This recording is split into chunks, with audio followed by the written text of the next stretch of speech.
they gonna do when everybody in the UFC 4 community is watching? This is the big stage. These are the bright lights. Like, yeah. CV knows he has to go for it. Oh, he drops him. Smudger, the new Primetime champion. A new king has been crowned today.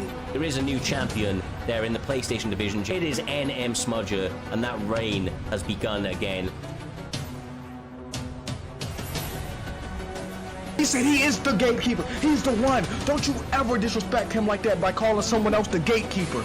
And give Mma his credit. He is the best gatekeeper all time. He is the gatekeeper. There's no other gatekeeper like Mma. The endurance is high. The body kick. Oh my God! Like a light. Is that the best Mma we ever seen? These two guys are fighting at the moment. They're not essentially exerting stamina. Hey, that was already a total performance by Mma. I'm not gonna lie to you. Still 2 minutes in this round. Back at it, Humble. The body shot, the headshots, and it's done. Oh my! He's the best gatekeeper we've ever had, ever seen. We're gonna do a promo packet around that, I swear. He wants to kind of put it all in our face right here and just say, look, I ain't no gatekeeper. You're gonna have to hope you can hold me down, bro, because you're gonna be out in one, trust me. If he's really like that, we're gonna see this fight, because Mma's a real test. One of the best in the business, period. Motivated Smudger is a difficult Smudger to beat.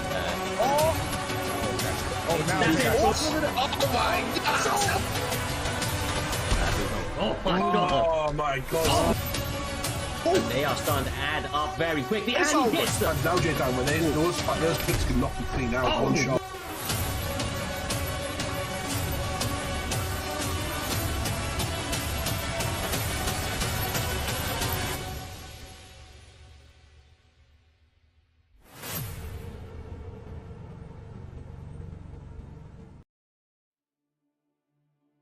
What is good, you beautiful bunch of savages? It is Primetime 102. We are back with all the action, and joining me in the commentary booth for what is set to be an absolutely historic card is the one and only J-Dime TV, and of course, my friend and yours, Mr. Humbledink. How are you fucking doing, lads? I am doing great, Cyrus. It is Primetime 102, J-Dime Smudger versus Mma in that main event. And in the co-main event, what a fight we have there, J-Dime. Fatinator versus Driz. Yeah, but forget that Fatinator versus Driz fight right now. Let's go to Smudger and Mma. That's one of my favorite fights on the card, because even though Smudger is a primetime GOAT, will he be a match for the gatekeeper, the one, the only Mma? If he wins this fight, Cyrus, he's not the gatekeeper anymore, unfortunately. He loses the role. There's no way the gatekeeper wins the belt. You know what I mean? The gatekeeper is the champion. Well, he won't be the gatekeeper anymore, brother. I mean, it's time for him to prove many people. I know he loved to run with it a little bit when when it came out, but obviously he wants to get that belt, bro. Mula's been a true competitor throughout, and obviously he's trying to advance up in these rankings. He has a big opportunity ahead of him. Of course, I mean, NM Smudger has been the GOAT to the PlayStation division, the set records over there that many have struggled to even come close to. And I've had some messages from this man leading up to it, as I always do, and he is more than focused going into this fight. He has said that he's got another TT member lined up ahead of him, and he's going to execute him, basically. He's incredibly motivated. He wants to prove all the doubters wrong and set some records of his own. Honestly, bro, I can't wait. Mula's been on a killing spree, Jay. He has been murdering his way through that division, getting to this title shot. And I'm pretty sure it's like all finishes as well, or mostly finishes. He's been killing it out there. Yeah, and when I say he's the gatekeeper, it's all jokes. It's not a joke, but still, like, you're right. He wants to prove that he's more than a gatekeeper, that he is the man in the PlayStation division, and maybe he can do what his teammate did before in CV and beating Smudger. But that's tough to do, because, Smudger is the best on PlayStation. He is the best on PlayStation, Cyrus, and he proved that by beating CV the other week. What a fight that is going to be as well.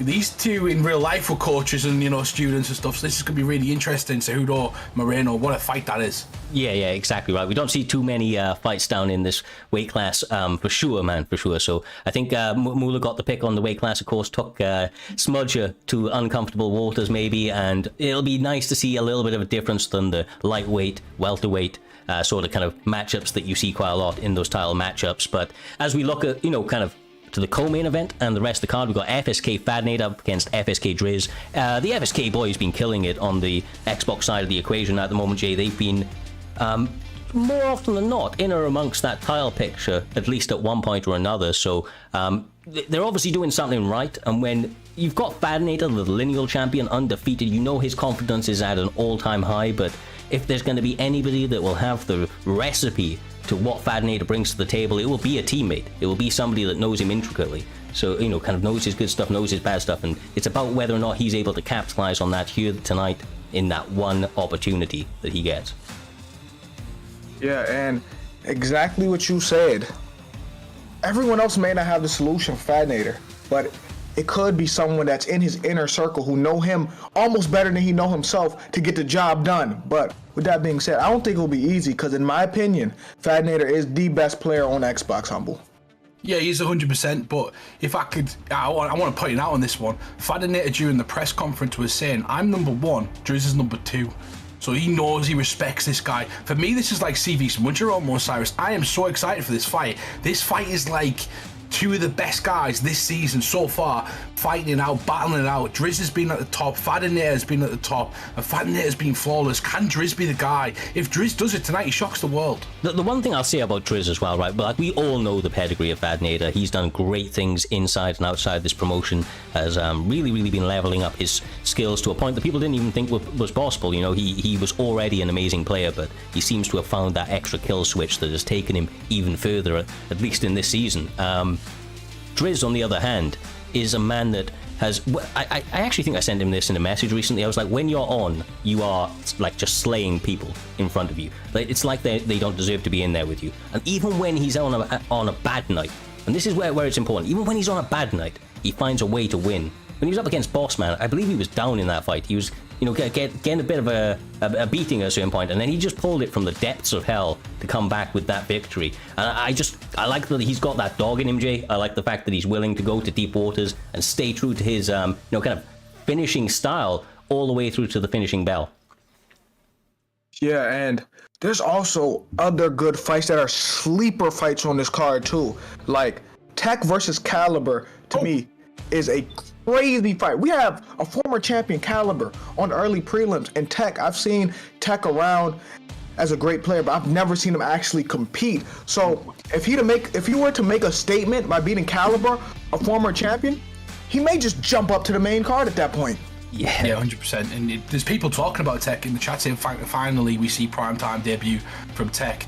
And that's amazing, Cyrus. Like somebody who's going to be coming on and fight a former champion on his, I believe, maybe his first live event, essentially, against Caliber. Yeah, exactly right. I mean, look, this is Caliber's first fight over on PlayStation. He's got a lot of accomplishments over on the Xbox side of the equation. So, this would be one hell of a feather in the cap of Titch if he can get it here this evening. I mean, we will have to see. Unfortunately, that is not the first fight here this evening. It is going to be happening. It is slightly delayed. Titch is currently running a little bit behind, so we're going to move him back, or move those guys a little bit further on into the card. And for right now, we will be kicking off Primetime 102 with Evo up against Logical. Should be one hell of a fun fight. These guys are active competitors, have really been putting the work in. And quite honestly, from what I'm looking at here, they have fought each other a fair few times as well. Is that Ben Askren? Do I see Ben Askren? You do see Ben Askren. I can't imagine that Logical is actually going Ben Askren, though. Listen, there's a scenario. Don't do it. There's a scenario. I'm going to tell you the scenario. If he gets him on the ground, he has to camp them transitions with his life. Like his life depends on it. What the fuck? We about picks last week. You guys were talking about picks, and I wasn't here, but Roger, yourself, your Dan were talking about picks throughout the night, and it paid into what you were saying. That you have to pick the right characters. This is a top league.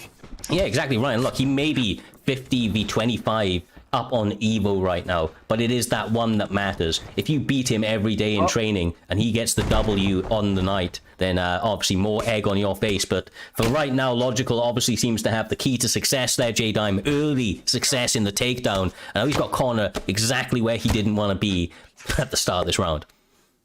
Yeah, and it's great that he got it here early because it's tricky to take Connor down, and the striking difference is so major that I don't think Ben Askren could compete with him on the feet, Cyrus. No, definitely not. No matter how good Logical is, Conor McGregor's going to have such a speed advantage, technique advantage, a power advantage, man, everything. So this is where Logical needs to be. And maybe this is why he's 50-25 on the guy. Maybe it's the fact that, like, Logical Evo just struggles against his grappling. He seems to be doing so good right now, Humble, like clamping down into this position. And I almost feel like Evo is semi-panicking.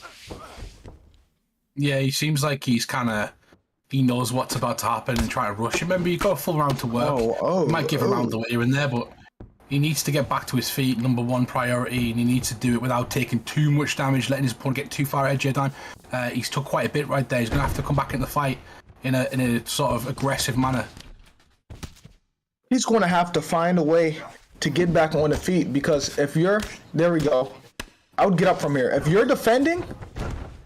Oh, there we go. Now he's doing some offensive grappling, Cyrus. He should get up, though. Yeah, 100%. He needs to separate ASAP, and Evo knows that. Evo's an aggressive guy. He will want to get those hands going, especially with Conor in the first round. He's going to feel frustrated he hasn't got any damage off, but obviously Logical knows how to clamp down on a guy in grappling positions here, Humble. Separate, brother. Why is he doing this? Minute 35, I mean, ends up in side control, but still, I don't know, man. Yeah, he's kind of mitigating his own damage, J-Dan, we like that word, control losses, essentially. And hold on, I don't think he did. He's stuck. I don't think he mitigated his own. Okay. Maybe this is like a proven point, I think he's smart here. They fought so many times, and he has Ben Askren stuck here, and he's going to finish the round on top. Oh, never mind. I'd get up. I'm not going to lie to you, Cyrus. Still getting good eyes off. I mean, I'll take it back. Definitely not panicking. Seems to be comfortable in the positions now. He's able to get in top control. But more than half of the round, just over half of the round, was spent with him on bottom. What the hell?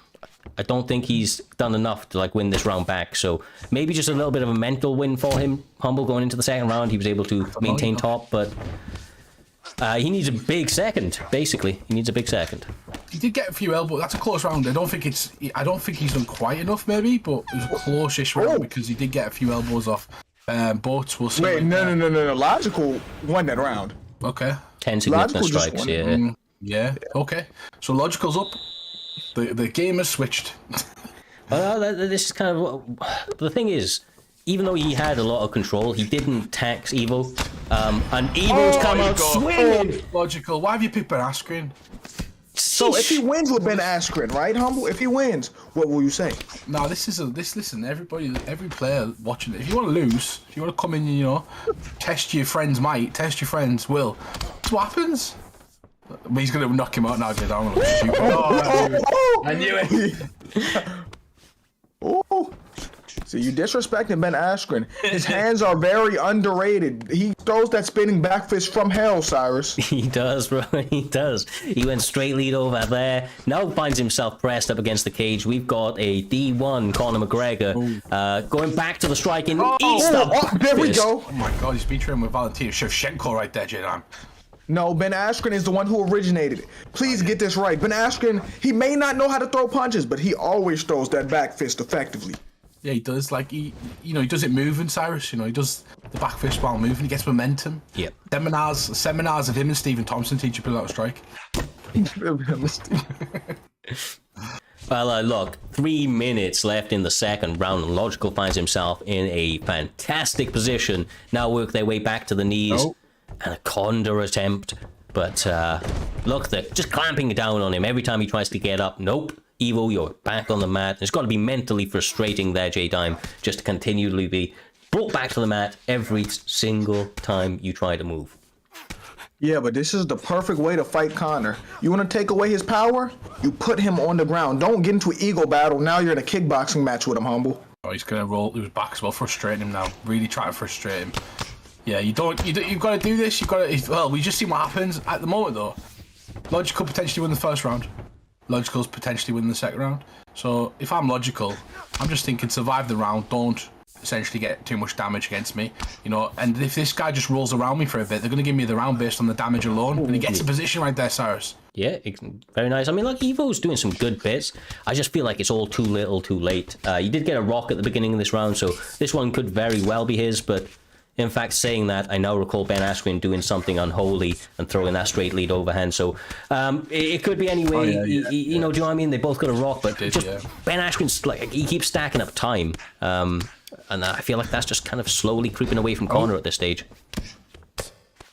Yeah, I know what you're saying. Like, you stopping Connor, like, you be where you want to be, Evo. Like, when you get that position as well, stand up. You rocked him, you hurt him, you done some damage on the feet. This is where Connor's good. Like, grappling with your opponent who wants to grapple is not a good game plan, J-Dan. Yeah, and because of this, he's probably down. Oh my goodness. He is down 2-0 right now. And he's wasting his stamina at the end of the round, Cyrus. Yeah, pure frustration on the face of Evo Panda coming into the end of that round. Reaper somehow has that 1919. I could be I think it's 1919. Yeah. Okay. I have it 2-0. I think I thought you said Logical won that round based on the yeah, and Logical won the first as well. Okay, yeah. But okay, I agree actually. Yeah. I mean, stranger things have happened. Evo's coming out and starting this pretty quick on the feet. Needs to stuff that takedown and doesn't, Jay. That's horrific for him. Yeah, that is. If you're Connor, you kind of may panic right here. Not panic, but you gotta have a sense of urgency because you may be down 2 rounds and you can't get content on your back, Humble. Yeah, if you're Connor right now, you kind of open your guard up, let them strike, try and get a reversal, you know, try and get a back slip, just try and get anything, even give them positions where you know they're going to fire shots and you can kind of reverse. This sort of stuff here, he's getting control doing this, Cyrus. He needs to go with a different tactic. Yeah, 100%. I mean, honestly, pull half guard, work your way back to guard, you know, try and get up against that cage line, just something. There's only 3 minutes 30 left on the clock. And god damn it, Logical just does it for him. This is his time, bro. This is his time. Oh, he's taking back that Imagine just give the fight. Oh my. Do you know what he should have did? You know when he stood up, he should have jumped right back into his guard. He should jumped right back into his guard before he even got to this point. Oh, well, he goes. Is he going to grapple? Because if he grapples, he's lost the fight. Unless he can get a finish from here. It's over. Yeah, I was going to say that's not the sign. I mean, he gets full guard. Imagine, finish him, go on, finish him from Mount. Oh, come on. Come on, Evo. You need to do something, man. You need to get up. I don't know, maybe he's winning, maybe we're giving him bad advice, Cyrus. This could be even, we don't know. Bro, I ain't giving any advice. I'm just saying I don't know if this is what I would do right now. I've got Conor McGregor, third round. You're down, you're equal on stamina, both of you kind of hurting. Oh.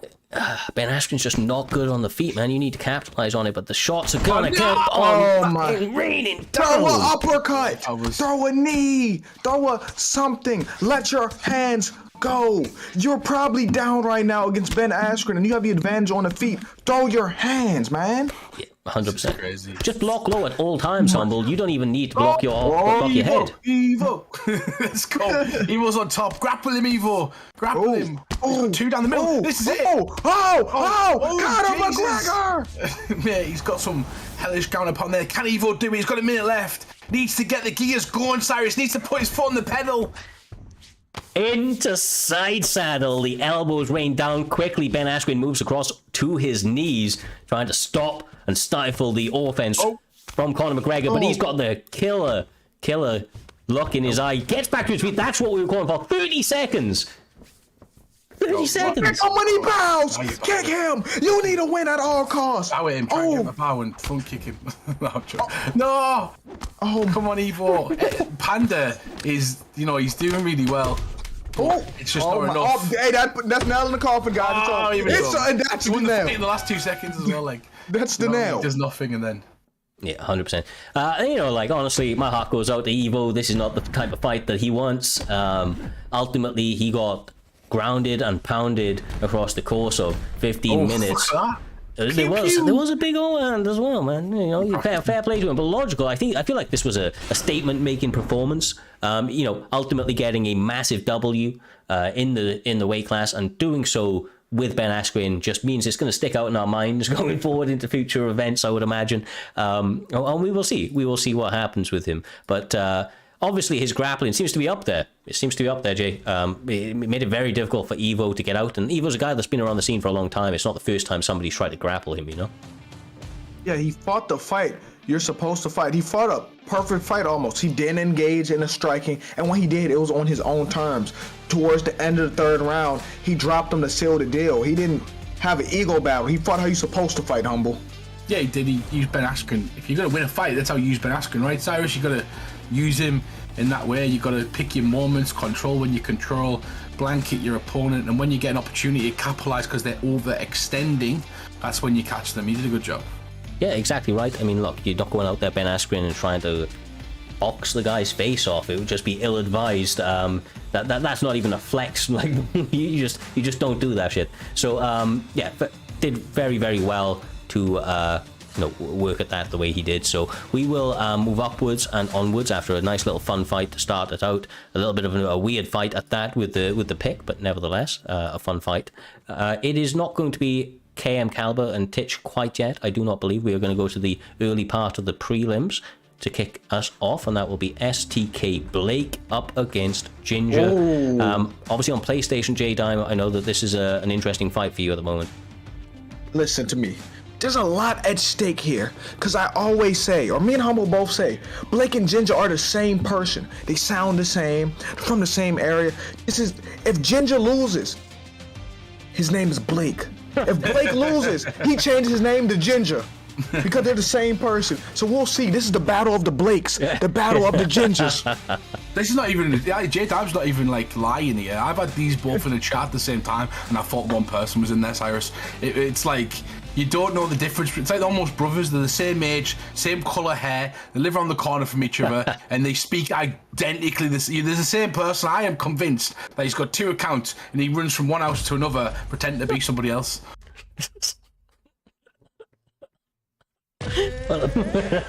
Speechless, bro. Yeah, that's crazy.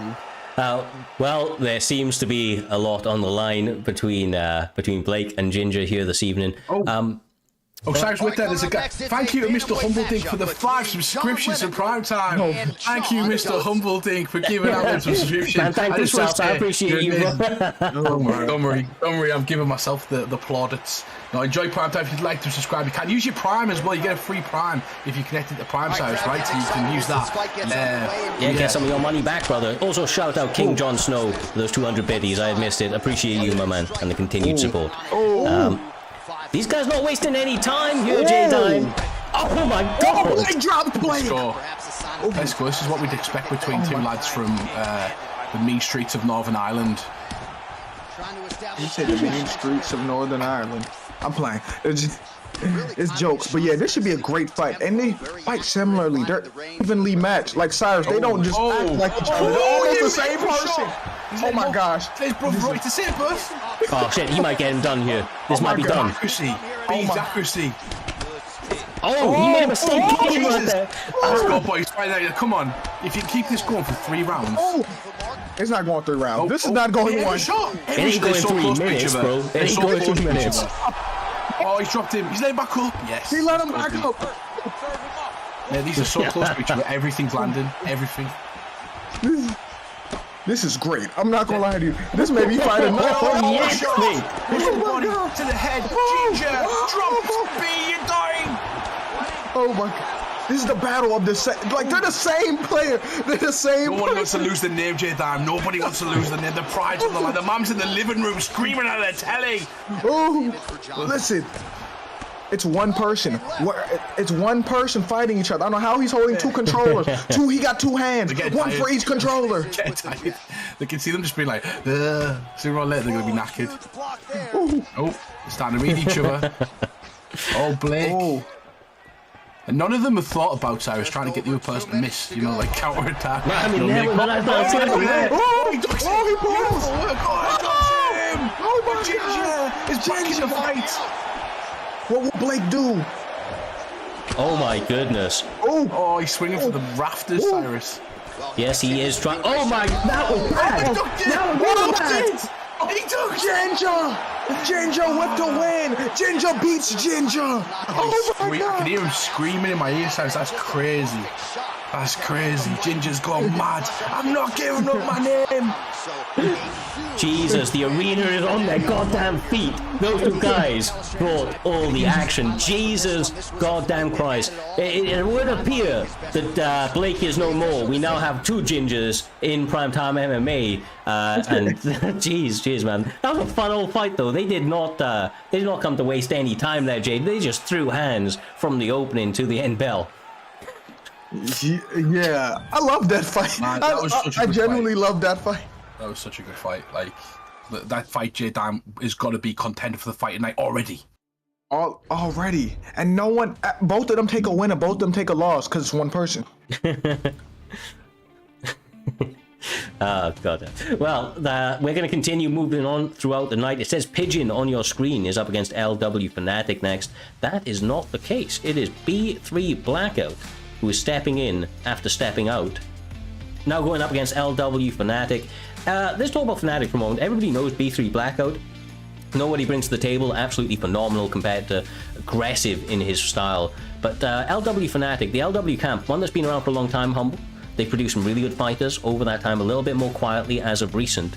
With the guy bursting onto the scene right now, a 3-1 on a +3 records, meaning he dropped his very first fight and then came back motivated and quite clearly with a chip on his shoulder as he's gone on to win 3 straight and now in his opportunity against a very well-respected competitor in the division in B3 Blackout. Yeah, exactly that. Blackout's been killing it as well. Like, if I wouldn't want to fight him right now, he's one of the guys, if you'd ask me, who's going to be up there fighting for a belt sooner or later, it's going to be Blackout. So he's got a lot to kind of contest against there, J-Dime. Yeah, but I don't remember how Fnatic plays. Have I ever seen Fnatic play? That's the question here. I'm not sure. Cyrus? We'll get confirmation from the back in a moment. I don't think so. It doesn't stand out, but I could be wrong. It could have been maybe on one of the early prelims in the past. Shout out once again, Mr. Humble. Thank you, sneaky bastard. Dropping another little 5 gifted subs. Man's on a mad one here this evening, but we appreciate you, brother, and all what you do. Sharing some love, sharing some love, enjoying the night. Well, Dan Ige, Dustin, goddamn Poirier, your favorite fighter, J-Dime. How do you see this one going down? It's an interesting matchup. Kind of both really hit hard, but the height can be sometimes a bit of a problem for some Dan Ige players. Okay, this is what I see happening. I see Dustin Poirier boxing Dan Ige head off, and then he's going to get carried away and get pull counter. Dan Ige for the win. Ooh. Dan Ige for the win. Dan Ige's been doing all right, hasn't he, in the Primetime arena so far? Yes, sir. Dan Ige's starting to rack up some wins, but Dustin Poirier's a tough pick, Cyrus. He's one of those guys, clean boxing. People know his range, they know his body type very well. Yeah, exactly. He's been a popular pick for a while, and people have got very to grips with the intricate kind of movements of Dustin Poirier. And as you can see, my God, yes, B3 Blackout not wasting any time, but is kind of getting clipped in the same vein. I feel like Ige, Jay, needs to move his head. He just needs to stop moving his head. No, he needs to get off. God. Fast. Blackout with the win! Oh my God. He left us speechless. Man, Man, that was crazy. He does it again. It's not the first time. This isn't the first time I mentioned it. I said at the start, when you asked me on this card who is going to be contending for a PlayStation Championship in the future, one of the first people that come to mind was this guy, Cyrus. Yep. I can see him challenging in the future. Yeah, 1,000%, man. He is, like, we've said it before, we haven't actually got the exact stats to hand, but, like, he is, if not first, maybe second in fastest knockout in Primetime history. He has challenged for belts in the past. He has so many feathers to his cap. The resume continues to build, and goddamn, the highlight clips continue to build. Next, brother, next, straight up and onwards. That's crazy. Fuck, man, that was so quick. Well, LW Fnatic, I'm sure he'll be back there. I don't know, this is absolutely burning through it. I've got some information on the next one. We've got Lepo stepping in there, okay? Okay. He is going up against Joe Weller. You guys need... There it is, okay. So they are going into this match, and from what I hear, Lepo has a very particular finish in mind, and he will rename himself to this finish if he gets it. He made a bold prediction. He's made it. I don't think he'll have an issue with me saying it, because he's made this bold kind of prediction a number of times. He wants to be known as ICB knee bar, because he wants to get another knee bar here this evening. If he does, it will be over 50% of his wins by knee bar. That's what he said. If he gets a knee bar, I'm dropping 5 more subscriptions. That's all I'm saying. Why would you put pressure on him like that? Now, why would you do that? There we go. Hey, listen, the Primetime's wealth depends on you. That's all I'm saying. Primetime's wealth depends on you. We appreciate you, Lobos, coming through the raid. Welcome to the stream. Nice one. Thank you, brother. Yes, sir. Good timing, man. Good timing. See these two guys going at it. Like I say, young Lepo, he's been around the scene for so goddamn long. Humble. He is the most... once again, the stats are very, very close, but if not first, maybe second, probably first, the most active fighter on the Xbox division, period. Competed every weekend. I think once he even got a double competing when he fought in the unaired and on the live. So this guy puts in that work. He doesn't always get the W, but it's because he goes out there with a kill or be killed attitude. And that's something his opponent's going to have to be aware of here this evening. And he's going to have had to prepare for, because if Joe Weller doesn't come up correct, then he may be in for a real bad night real quick. Yeah, that is it. And Lepo, like you said, one of the most active competitors in the Primetime arena, J-Dime. He's had like nearly 20-30 fights a season each season, so the guy is well versed with Primetime. But sometimes he can become a bit complacent in there, and that is what his opponent is essentially going to be wanting to capitalise on. If he can make sort of Lepo kind of be a bit complacent, he's going to try and shine. It's a good opportunity for both guys right now, especially after the fight we just had. I think the fight we just had put pressure on both of them, because that fight didn't last 30 seconds. Like, there's like, listen, watch this. This fight is almost longer than the fight we just seen already. Oh, it's 5 times as long. It's 5 times the length of the last one. Already pushed past it, J-Dime, but these two have got to live up for, especially after Blake as well and Ginger. Them two set the tone, and then the next one followed. Can these live up, Cyrus? That's the question. It's the bright lights of prime time, to coin a phrase from our brother Roger. You know, you've got to show up and you've got to put out. Yeah, exactly right, brother. Exactly right. Lepo right now is going for a much more kind of Muay Thai sort of approach. They're chopping at each other's legs and so on. Maybe trying to tenderize it a little bit for the knee bar a little bit later. But, I mean, Joe Weller, more than happy to engage in it, has picked Marlon Moraes and is answering back with some really, really nicely selected shots at the moment, Jay. Oh, yeah, and Henry Morale's taking some shots. It's not good to take shots like that from someone that powerful, especially at that age, Humble. Yeah, definitely. You can't take too many shots like that. The thing is, though, you've got to touch his chin, right? Because Marlon's chin's not the greatest, and you've got a legend. Oh, nice work, sidestep that right there. He's got to touch his chin, though. He's got to make him kind of test that chin. I thought that was going to be it then, bro. He dodged one himself, then threw it, and just missed. Like, I was just like, but he is back to throwing those hands in the center. The body work from Lepos continuing to stack up. I just feel like that's the game plan from him. He wants to work that body, work that leg, take it a little bit later and attack the knee. He put a prediction out there, and Lepo is a guy that will do everything he can to make that happen, though. Imagine that in the UFC, Jay, where you attack the leg and it becomes easier to get a submission on that leg. Like, that'd be quite cool. That's what they should do, but I'm gonna tell you. I'm gonna tell you what EA gonna do. They're gonna they're gonna add something like that one year, then they're gonna take it away, then add it back and act like it's something new. That's what they're gonna do with ground elbows next UFC 5. They're gonna put ground elbows and be like, yeah, guys, we're adding now ground elbows. This is new to UFC. Like Eureka. Oh my God, this is new. Yeah. You know, like we had it 10 years ago. I'd love to see it either way, man. That and crossplay, that is the most important thing with UFC 5 news around the corner.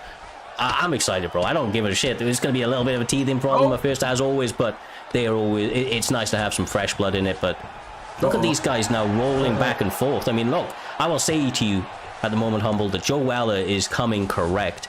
For a guy that, Lepo said he was going to knee bar, he's doing a really good job of reversing position and staying pretty safe up until now, at least. Not one denial in that entire transition, J-Dime, even with low stamina, which is, I beg the question, is there something else going on here? Because these two guys are not bad players, and you expect them to rock at least 1 or 2 transitions, especially when people are going for it straight away.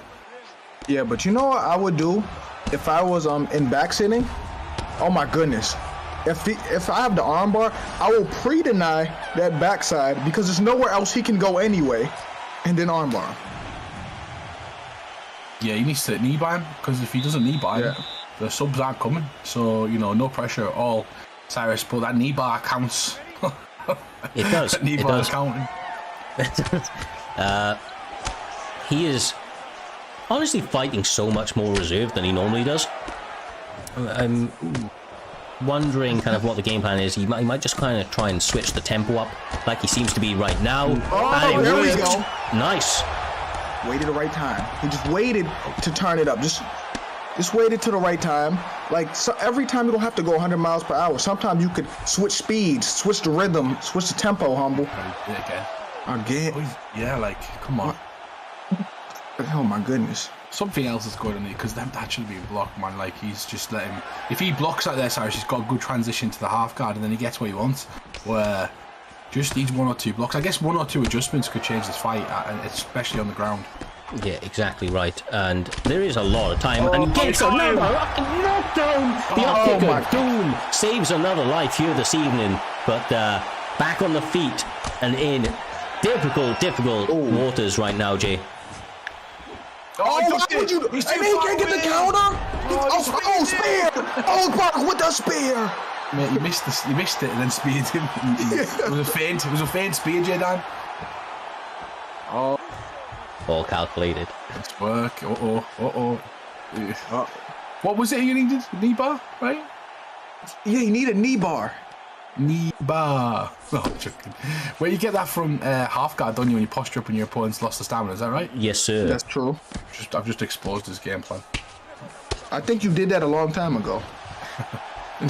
I most certainly did. But like I said, he made these bold claims. I swear I saw him say it in the MMA general chat a number of times. So, you know, he isn't afraid to put it out there in what he's looking for. It's one of those things that half guard, you know, kind of one transition denial, especially when you're gassing towards the mid and late ends of the fight. It doesn't take too much to be able to cinch up a submission. Oh, he gets another one, Jay. Block these transitions. Yeah, this is killing me here. Not a naked transition have been blocked yet. There's no transitions being blocked, and it's killing me, Humble. It's just, yeah, so the argument is essentially you've got to be on your game when they're just going for it, right? Even if you're preempting the position the way they're going for, you're going to block one of them, right? So, there we go. How does this translate to a knee bar? Doesn't yet, Jay. We've got 55 seconds in a round yet. He's just trying to beat him into a bloody pulp, create, you know, confusion and panic in his opponent to set up a nice and easy submission with low stamina.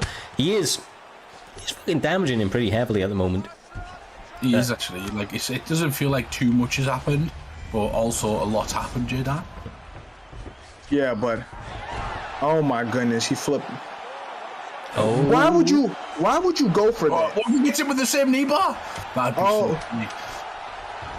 Oh, there it is. Not enough time. Not enough time. There's no time here. Anyway, but here's the thing. Why did he go for that back-sitting transition? Like, I'm confused. No idea, bro. No idea. Let them be. They're going for crazy stuff tonight. We're seeing madness. Well, I mean, for a couple of people saying that sometimes it can be Lepo's connection. It's a stable one, but he is a man from Alaska, I do believe, and you know, maybe the connection is a little bit higher against his opponent. I didn't get to notice it coming into it. Seems stable enough, but they are missing a number of transitions at this stage. The problem is that it only takes one, like, deny to cinch up one of those submissions, especially in this later stage here, Humble, because when you're damaged, you know, your stamina's already fucked. So just one big denial, and yeah, submissions, they can get slapped on easy. Yeah, especially if you're good, like, you can track well. It's all about the start, you're down the bit that they can't see. There's like an invisible 2-3 seconds, or maybe 1.5-2 seconds that you've got to get ahead. Well, if I was him, I would jump. Get back on the ground. Because do you really want that knee bar? How much do you want it, bro? How much do you want it? Maybe he wants to break his knee, like, you know, like destroy him with like some sort of punches, and then he does the stinky leg type thing and break his knee bar. Yeah. You've got an opportunity right now. Yes, sir. Oh, you got it. Oh, my goodness. Thank you so much, man. Yeah, I was going to say, appreciate the champion coming through, giving another gifted community sub. You guys just made us reach the next achievement. I think it's like 25 of you guys now. That's pretty sick. We appreciate it, man. So that means, do you know what that means, Humble? What's that mean, Cyrus? More emotes, brother. We need more emotes in the selection now. I thought you were going to say that you just made the list and I was just going to jump for the point. You know what I mean? You know what that means? You know what that means, Humble?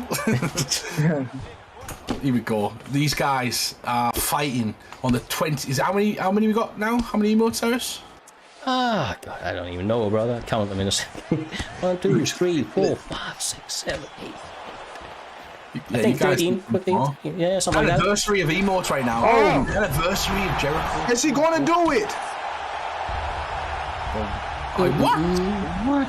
Finish this, man! Go to knee bar. Caesar in the corner.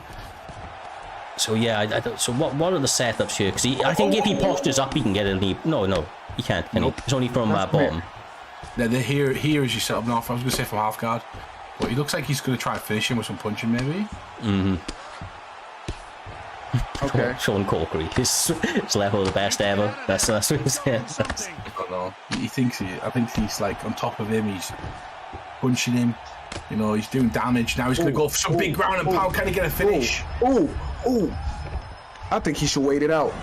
I don't think Lepo likes him, you know, the way he's treating him. I know, this is kind of abusive, no lie. This is pretty abusive. He needs a submission at this stage. I feel like that's what he's building towards. Whether it be a knee bar or not, I just feel like Lepo's waiting it out for one final submission at the last 40 seconds. That's my... Like, yeah, I don't know about you, but I do this... Did they just get separated? No. Yeah, they did, yeah. No. Oh my God. Yeah, I do this to noobs when they try to do like a death kick on me, and I'm like, right, that's it. Like, what is the backstory to this? Why is he trying to do this? He could have ended this fight a long time ago. I don't know, but if he gets knocked out... Oh! Here we go! Joe Weller do it! Is he going? He's going to knock him out! Lepo gets up on your head. And he death kicks him just as I said it. It slumped him. Oh my God. And he's not going to get the finish though. He's going to lose out on them extra points. Yes, he is. One punch, bro. One punch in it. Oh, God damn. Can you imagine Joe Weller pulled that back then? Imagine he fumbled the bag there. Imagine he fumbled it.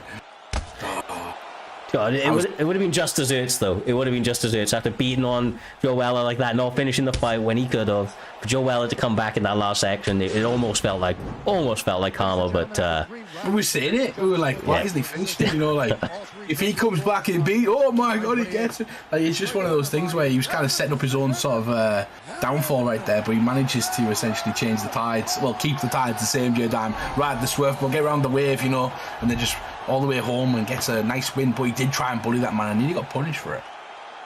Man, I want to know what the backstory was, because he was just trying to torture him. Like, that was personal, Cyrus. It was most certainly. He went in there trying to get the name ICB knee bar, came out there with the name ICB decision, and ultimately didn't get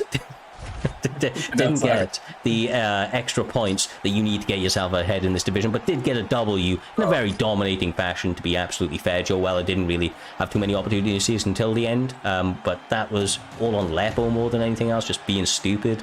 But he's going to take his W, and we'll have to see what he does going forward.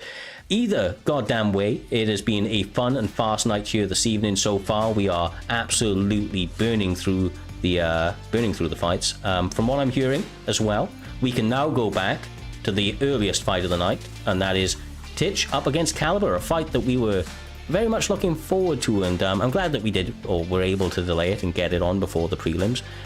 Hopefully the guys in the back can just get their stream going live right now, but they're going to be matched up. It is interesting to see Caliber at this point of the card. I mean, obviously he's now fighting later in the prelims, but technically this was an early prelim spot out here, Humble, and simply put, he hasn't been down this card in a while. I'm just interested to see how his skills translate to a different controller over on PlayStation, because that is a factor, and I fear that there's a bit of a different pace on PlayStation as well, so I'm just really interested to see how he's able to do against somebody like Titch, who is maybe a little bit less known right now, but from all the rumblings I hear is a legit threat in that division. Yeah, 100%. When you change the PlayStation, the analogs are more sensitive and smaller as well. So essentially, when you're playing with the analog sticks, you have to get used to the size of the analogs, and any little movement that you make is actually a bigger movement than you want to. So you've got to be very, very sensitive on the controllers. And then the L2 and R2 buttons feel better. So essentially, you got one positive, one negative there, and you've got to get used to the blocking and stuff like that because the analogs on the Xbox aren't that good. But sorry, the triggers on the Xbox aren't good. The analogs better. Nice. I will correct him. Okay. Nah, PlayStation is just better in general. That's if you want to message J Dime as well, just follow his stream. You can go in there, give him abuse. You know, Xbox players, if you want to fight him, you know, get over PlayStation and give him a fight. I'm just jokes. I mess with Xbox, even though it's crazy if you're a grown man playing Xbox, but. Bro, don't be like that. I literally just sold mine, all right? I no longer. You sold it. You sold it, right? Yeah, I did, bro. I did sell it. And to be fair, I am actually going to get a PlayStation, but it's for the exclusive. It's literally for the exclusive. You've got some good ass games on the exclusive. Fair play on the PlayStation side of things. You are correct. As we gas a little bit, we do have a little bit of time. They're just getting their stream going, I do believe. So we may as well take this opportunity just to have a little look forward into the card. Just want to highlight one of the fights that, quite honestly, I'm really kind of like eagerly looking forward to, and it's between Ripe and Reaper. Quite honestly, Jesus. Ripe's on a +1 right now, obviously after his title challenge. He's going up against Reaper, who's on a +3 record. He is ranked number 10. This is a big goddamn opportunity. A big goddamn opportunity, Jay, for Reaper to get up there and get the W. If he's able to do that up against Ripe here this evening, he propels himself into an absolutely fantastic spot. And of course, Ripe knows that he's only 1 or 2 away from challenging for the belt once again. So, you know, very, very much high stakes on the board for both of these guys. Yeah, and here's the thing.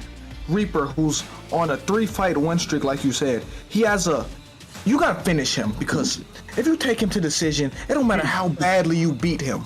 He's gonna somehow win it. He's a self-proclaimed BMF, and for him to beat Ripe would be astronomical because Ripe is a number 2 contender, and it would push Reaper into stardom. He would be next for the title, maybe. Yeah, maybe. But if you've got to think about this as well, he's on a 3-fight win streak, Cyrus, but he actually beat the absolute pants off J Dime as well, and that didn't count towards his record. You know, so he would be on a 4-fight win streak, and essentially he wouldn't have had to fight this Ripe. He would have had to fight for the belt. He would have been where Mma is right now if that actually counted to his record. That big win over Jay. Big win. So, look.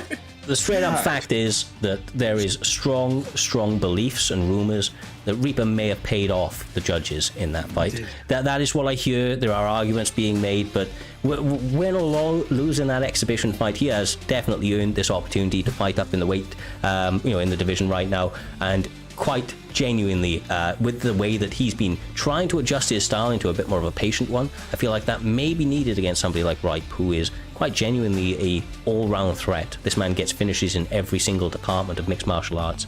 I do apologize. We're going to move on to the next one. It looks like this gentleman is having some issues getting his stream running, so we're not going to delay you any longer. We will move on to the next one, which is between, believe it or oh my god, is it really Trixie Motown? No chance. Yes, sir. No chance. Yeah, rank number 13, KM Motown, going up against what is arguably the Xbox GOAT, pound for pound GOAT, especially historically. A man that's definitely had a bit of a rougher time recently, but has so many accolades to his name within the esporting community as a whole that it is impossible to look at him in any other way than a true champion, and that is, of course, BFAT Trixie. He is stepping up in that cage against one of KM's finest, one of the most dangerous in that octagon and N-Town's finest. They have obviously fought each other a little bit, as you can see right there, but believe you me, the night is where it matters, and right now M-Town is riding real hot in the division. J-Dime, he's looking to get a big W here this evening, and if he's able to do it, it will put it, himself in the minds of everybody at future title contenders. Listen, it's been a rough season for Trixie. Like, we're gonna be real here. It's been a rough season. He's been getting beat to a bloody pulp sometimes. He's got some wins. It just hasn't been consistent as we're used to from Trixie. So he needs every little win just to get himself momentum again, because he is the Xbox GOAT, and he don't have to just prove to himself. He got to prove to me that he still has it. Yeah, he's got to prove to everyone, though. He's got to prove to himself, mainly, Cyrus. Himself, that's the biggest one. He lost 2 times in a row to Fadinator pretty comfortably in the last 2 fights they fought. And you're talking about someone who's would dominate, and Fadinator's trying to catch his record, right? Fadinator's trying to get after Trixie's all-time record, and he's still up on wins on him, so Trixie needs to put himself right back up there. This is just a blip in the road, essentially.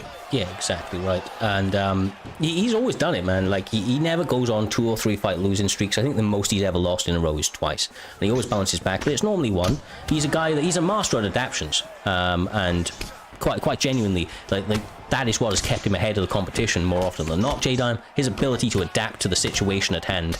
Now, I say that, and he is stepping across one of the more tricky and diverse fighters in M-Town.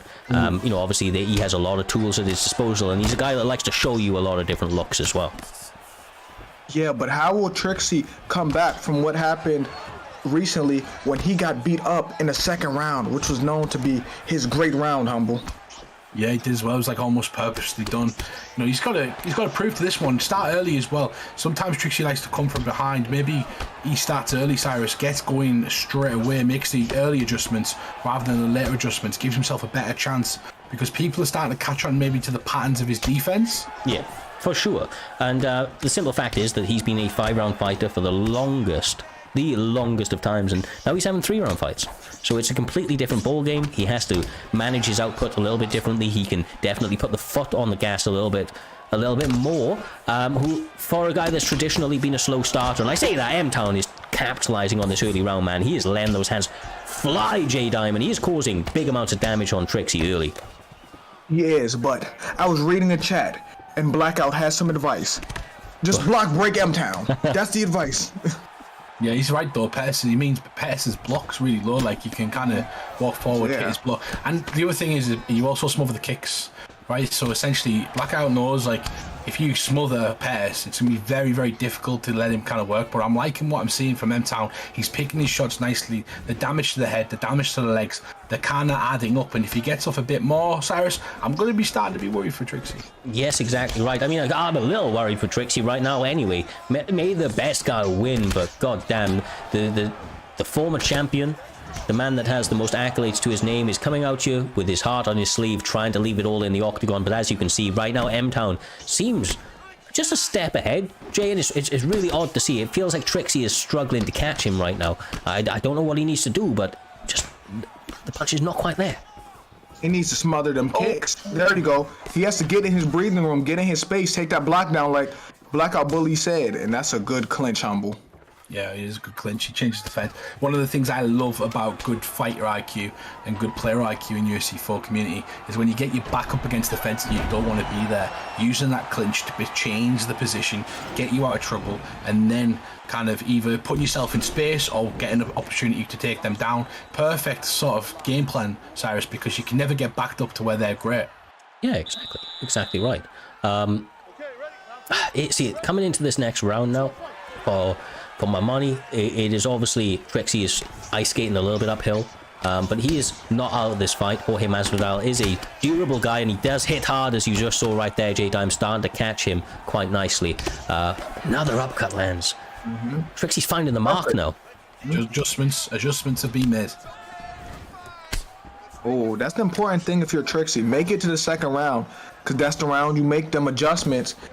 Oh, and now to me, I think he should throw a jab at that block. Just continue to take that block down. Oh, nice! Nice work. There we go. Beautiful. And I just generally think it's all about the center of the octagon, and we always talk about it, but like when he's backing up behind the black line, essentially, he's not doing great because Motown's got so much space behind him. But when he controls the distance from the center of the octagon, he manages to throw 1 or 2 strikes, then a 4-piece, then a 5-piece, and his opponent can't go anywhere, Cyrus, because against the fence. Yeah, exactly right. And the fact that his shot selection, everything that he throws sets his opponent to move into the next shot. It's like everything sequenced, everything has a rhyme and reason to it. And his opponent right now struggling to kind of find that rhyme or reason, and is eating the lion's share of the strikes that's being thrown. Oh my goodness, he could have just leaned into his own death, but somehow, some way, M-Town pulled that. A bit of a tale of two halves so far. We're only halfway through the round, but Trixie definitely coming right back into this one in what is traditionally his best round. J-Dime this second. Yeah, and now that Trixie has made the adjustment, nice. It's time for Anthony Pettis to make the adjustment. What adjustment do you think he need to make right now, Humble? I don't know, but I can't even remember the first round anymore. Trixie does that to you, right? Like, I remember I was worried about his movement. He couldn't hit M-Town. M-Town was pacing him up a bit. The head health was great. The leg health was kind of getting damaged. And now I'm worried. I'm worried about M-Town because it's looking like a Trixie domination in the second round. It doesn't even look like he's been losing the way he's fighting at the moment, Jay. Yeah, yeah, but here's the thing. In the second round, you have to take Trixie's momentum from him. You have to almost land something and get him to respect you, because second round is where he starts taking control of this, Cyrus. Exactly right, bro. Exactly right. You know, his ability, oh my goodness, to make reads and to capitalize on mistakes means he's second to none. He now got him hurt up against the cage, Humble. Little hip toss, ends up in side control with 50 seconds. That's one hell of a comeback in this round by BFAP Trixie. Maybe it was the advice he got from Blackout, you know, just pressure him and box him, stop going backwards. He had that sort of, we were talking about it on stream, and he did exactly that. For me, he's done exactly that, Jay Dime. He's just picked his shots much better as well. Yeah, and that's what this game is about. Anybody can look good for a round, but now when someone makes an adjustment, when it's time for you to make an adjustment to their adjustment, that shows who's really good at this game, Humble. Well, he bows to him. Hey, that's the most disrespectful thing you can do to me, that. Like, maybe I've got a gripe. Like, I hate when people show me like you know, like they bow at you and they beat the shit out of you. Like, go and fuck yourself. It's worse. It's worse than me. Beat the shit out of me. Knock me. Hey, that's worse. Bowing me. It's like disrespectful. Yeah, it's more disrespectful. Almost like, look what I just done to you. Bow. I'm not even in danger. That's what I feel like. I'm not even in danger. Yeah, you're in 100%. danger all the time. You know what I mean? That's the way you want to be. I don't know. You know, I'm with you though. I used to love doing it teasers when you'd like rock them or knock them down, give them a little bow, and then just, you know, you do it again after when they get back up. Shit's fun, man. It's fun. But oh my god! Oh my If god! he bowed there, that'd have been the ultimate knockout. Heat Seekers in those hands right now. BFAP Trixie seems like a man revigorated, focused. Does get kicked in the goddamn face though. Man, M-Town needs to make an adjustment right now. There's no next round after this before he gets knocked out, Humble. I think Trixie's looking for a head kick, and I think it's quite obvious as well. I think M-Town kind of knows it. Oh my god. Not when he's getting it like that though. But I can see him kind of setting something up from the right distance, and Oh that's my better god. than combinations. Oh my god. Yeah, it got bad for him there. Trixie just showed him just levels to this game. Yep. 100, bro, look. Fucking hell, M-Town is a great player, but the Trixie chances, the Trixie chants are raining out in this arena at the moment. Humble, they are. A lot of people happy to see Trixie get back to winning ways. He has accrued a, you know, very loyal following, as he rightly should have. A lot of people appreciate his style, what he brings to the table. True epitome of what a championship mentality looks like. But he just got a really good W over a tough opponent who, in the first round, let's be real honest, looked like he was on his way to a quick win. M-Town looked like he was up and away, but Trixie won once again. Adjustments, second round, third round, completely different, bro. It's almost like two different fighters, right? Like, people's ability to make reads is a skill. Like, you might be a good fighter, but can you think on the spot about what your opponent's doing and look at patterns and then make adjustments in like a split 10-20 seconds? Coach yourself almost. I don't know if he's got coaches in his corner. I don't know if Dave's about anymore, Cyrus, and maybe it's that, but essentially he, from my perspective, most of these players, when they're there, when they're in the moment, they're coaching themselves, they're in their own head trying to make those adjustments, and that's what Trixie does all the time. He manages to go in one round, come out looking the other J-Dime. Yeah, and that's what shows levels to this game. And sometimes it is important to have a corner sometime. Not like a big corner, but sometimes just someone who sees it from the outside in, Humble. Yeah, that's it. And you're someone who can point out little things. Things that you might not be thinking about while being in the moment, while caught up in that sort of spirit, Cyrus. The movement, the sort of lead weapon they're kind of using, how to counter it, you know, that taking their essentially a couple of weapons away can completely change a fight. Yeah, exactly. And it's... do you know, this is kind of, just to dial it back, saying this is kind of why I think that, you know, Trixie has been at the top of his game. He does have such a well-balanced style. He can truly do it absolutely everywhere. And he's very coachable, because I've spoken to a lot of his team. He's very coachable, and he kind of like, he's not really actively thinking necessarily about what he's doing in the fight. He'll think about it in between rounds before the fight, but then in the fight, he just autopilots that thing, and he's just living in the moment with it. And I feel like, you know that, Jay, you know that reaction time that you get? Just that extra bit of reaction time. It just saves him those fractions of a second and allows him to capitalize and execute. Yeah, I'm gonna talk about that. So sometimes it's better to not even just think. It's like you've been training so hard, right? So like, for example, someone throw a hook or someone throw this multiple times. You may not even think about it. Instinctually, your brain has already made the adjustment to it. Now you're pulling it. Like, that happens, and sometimes it's better for you, Humble. Yeah, it's exactly that. And that being said, Cyrus, enough about that fight. I think we've got another one ready to go. Another fantastic bout. It's going to be at the welterweight division, I believe, Cyrus. Correct me if I'm wrong. It's going to be Ali DP10 versus Pirate Kip. Yes, it is, sir. I thought you were going to go the other way. I'm glad you didn't. So that, yes, sir, Pirate Kip stepping in that cage against Ali 10. If you don't know who Pirate Kip is, this man's been around the scene for a long-ass time. He has an incredibly educated striking system that he employs on this game. Very, very much somebody that has very comprehensive striking skills. Can definitely do it a little bit on the mat, but mostly with the hands. But he is going up against Ali 10, who has been a bit of a finisher out here, J-Dime. He's a guy that seems to actively go for finishes. He always goes fun picks, like Robbie Lawler here. And, he's not a man that's just happy with taking W's. He wants to take a couple of souls with him as well. Yeah, because winning matters. That's the most important thing. But it's not just winning. It's how you win. If you have a boring decision, that's way worse than you dominating someone and finishing them, Humble. 100%. Better up while everyone's waiting. You can join in with our betting lines if you go and use your channel points, Cyrus. Swing at him. Hey, forget respect. I would have thrown a 3-piece at him already. Fuck your respect. Let's get it on. That's what I want tonight to be, so just fuck your respect night. Just one night where these guys just go out and till... it's all about the fighting. Yeah, bad intentions is what you need. And I tell you what, Pirate Kip would not have done the same in return. I'm telling you that, brother. This man is all about those W's. He comes focused and looking to take heads off. You can see that he's already trying to work a couple of combinations, getting some good damage off on Lola early right now out here, Jay. Ali needs to be careful walking into that kill zone, because I'm telling you, Pirate will execute. I just think Ali right now, he's trying to find his range right now.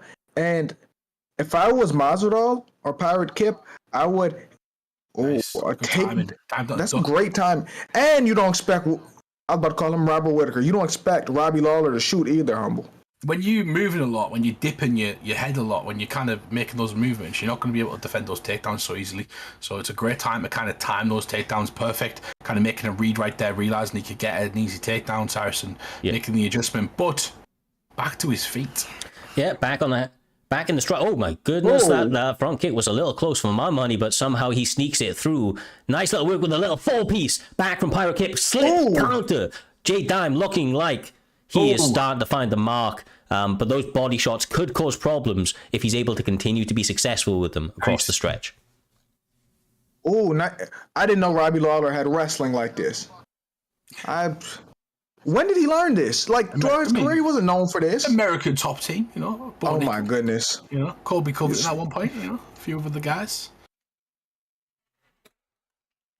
It's his last fight as well. We've got to remember this tonight. Last fight, Robbie Lawler. That's crazy, Cyrus. That's going to make me cry. Strikeforce, the last of the Strikeforce guys. He's the last person to ever come over from Strikeforce. That is insane. No, he can't be, is he? He is the last person, yeah. There was T-Wood, there was him, there was a few, Masvidal as well. Masvidal's retired. Yeah. Jesus, that makes me so old. Sorry, it's the end of an era, man. We're reminiscing here. Us old UFC fans kind of losing. You'll get it one day. I will do, bro. Oh, sad that. The stanky leg and Robbie Lawler are now old. Jesus.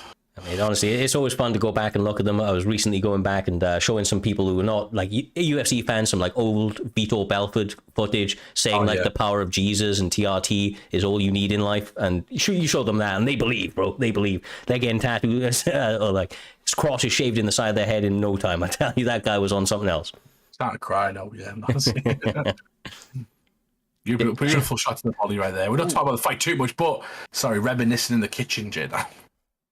Yeah, you know what this sounds like? It sounds like an old people conversation.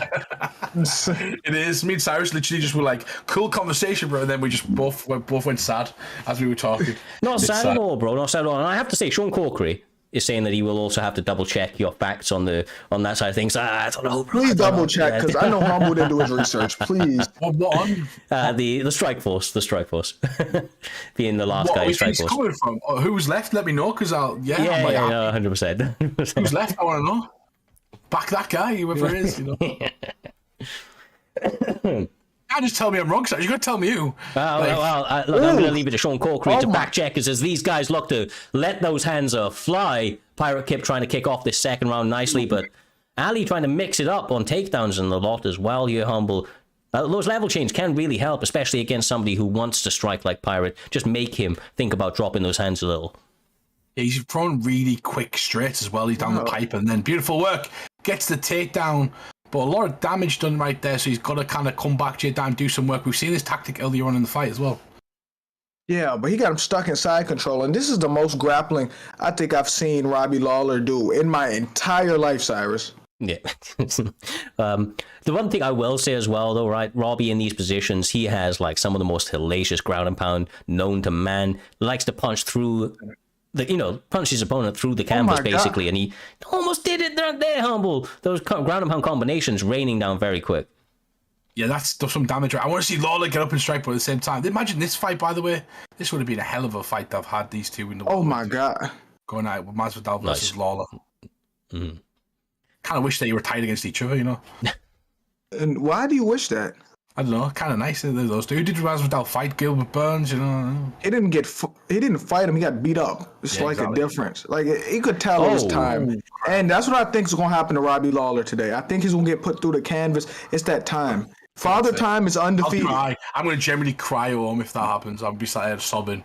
So it's just tears strolling down my face. Shit happens, bro. This is mixed martial arts. Everybody goes out face down. Unfortunately, that's part of the game, bro. You got to do the work, right? Got to do the work. But these guys now, as they find themselves with a minute 30 left in the round, Robbie Lawler once again posturing, ground and pound. This time more calculated. Doesn't want to give up that position.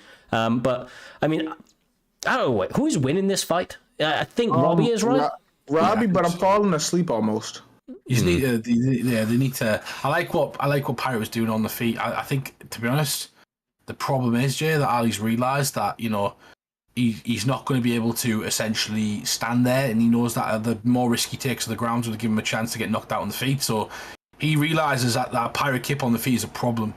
Now this is smart. This is a very smart game plan with what he's doing. I'm just saying I've almost fell asleep just now. That's all I'm saying. My God. Oh my goodness. Talking about being put to sleep. Pirate Kip's trying to do just that on Robbie Lawler. Big head kick lands with only 7 seconds left in this second round.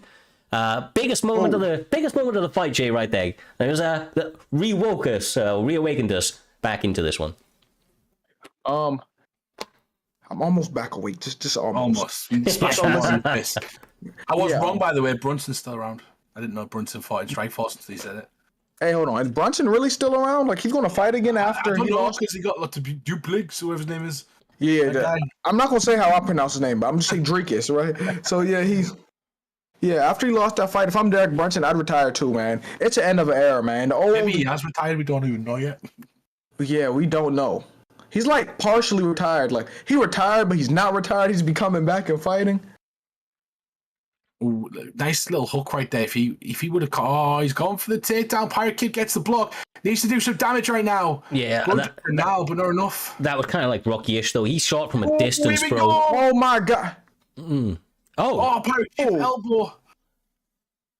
Oh, he in trouble. Backing up. You know the takedown's coming, right? So it's uppercuts, it's straights, it's big front kicks, J-dime knees. Oh, nice work. He switched up with a clinch. Nice hip toss. And now we're back here again, Cyrus. Yes, sir. And Robbie Lawler raining down those elbows. He's staying relatively active in these positions, but Pirate Kip is no slouch, so he's able to deny enough. He's able to stop advancements enough to kind of really slow this down. Well, we'll have to see. I mean, obviously, Robbie's going to look to try and get back over into that top mount if he can, but half-card ground and pound humble may suffice for just now as he continues to stack up damage. Yeah, he's done well and he's back to where he wants to be. He's going to try and posture up in mount now, more dominant position. Great work from Pirate Kip. Gets the denial, but he's going to need to do something soon, J-Dime. Maybe get back to his feet because Robbie's landed quite a lot on the ground. He's controlled most of this fight. We don't know how the judges are scoring it, but maybe Robbie's up because of that. You've got to kind of assume. I'm not gonna lie to you. This would be a perfect fight. Like if I watched this before bed, I'd get some good sleep. I'd get some really good sleep, bro. I'm just shit on this fight. That's we've been spoiled, bro. We've been spoiled, is what it is. Those early set of fights. Yeah, that's the problem. We've been spoiled with. Imagine the first 2 fights we had on the card. Yeah. And now we're here. Oh my gosh! Hold on, he's actually throwing hands. Okay, here we go.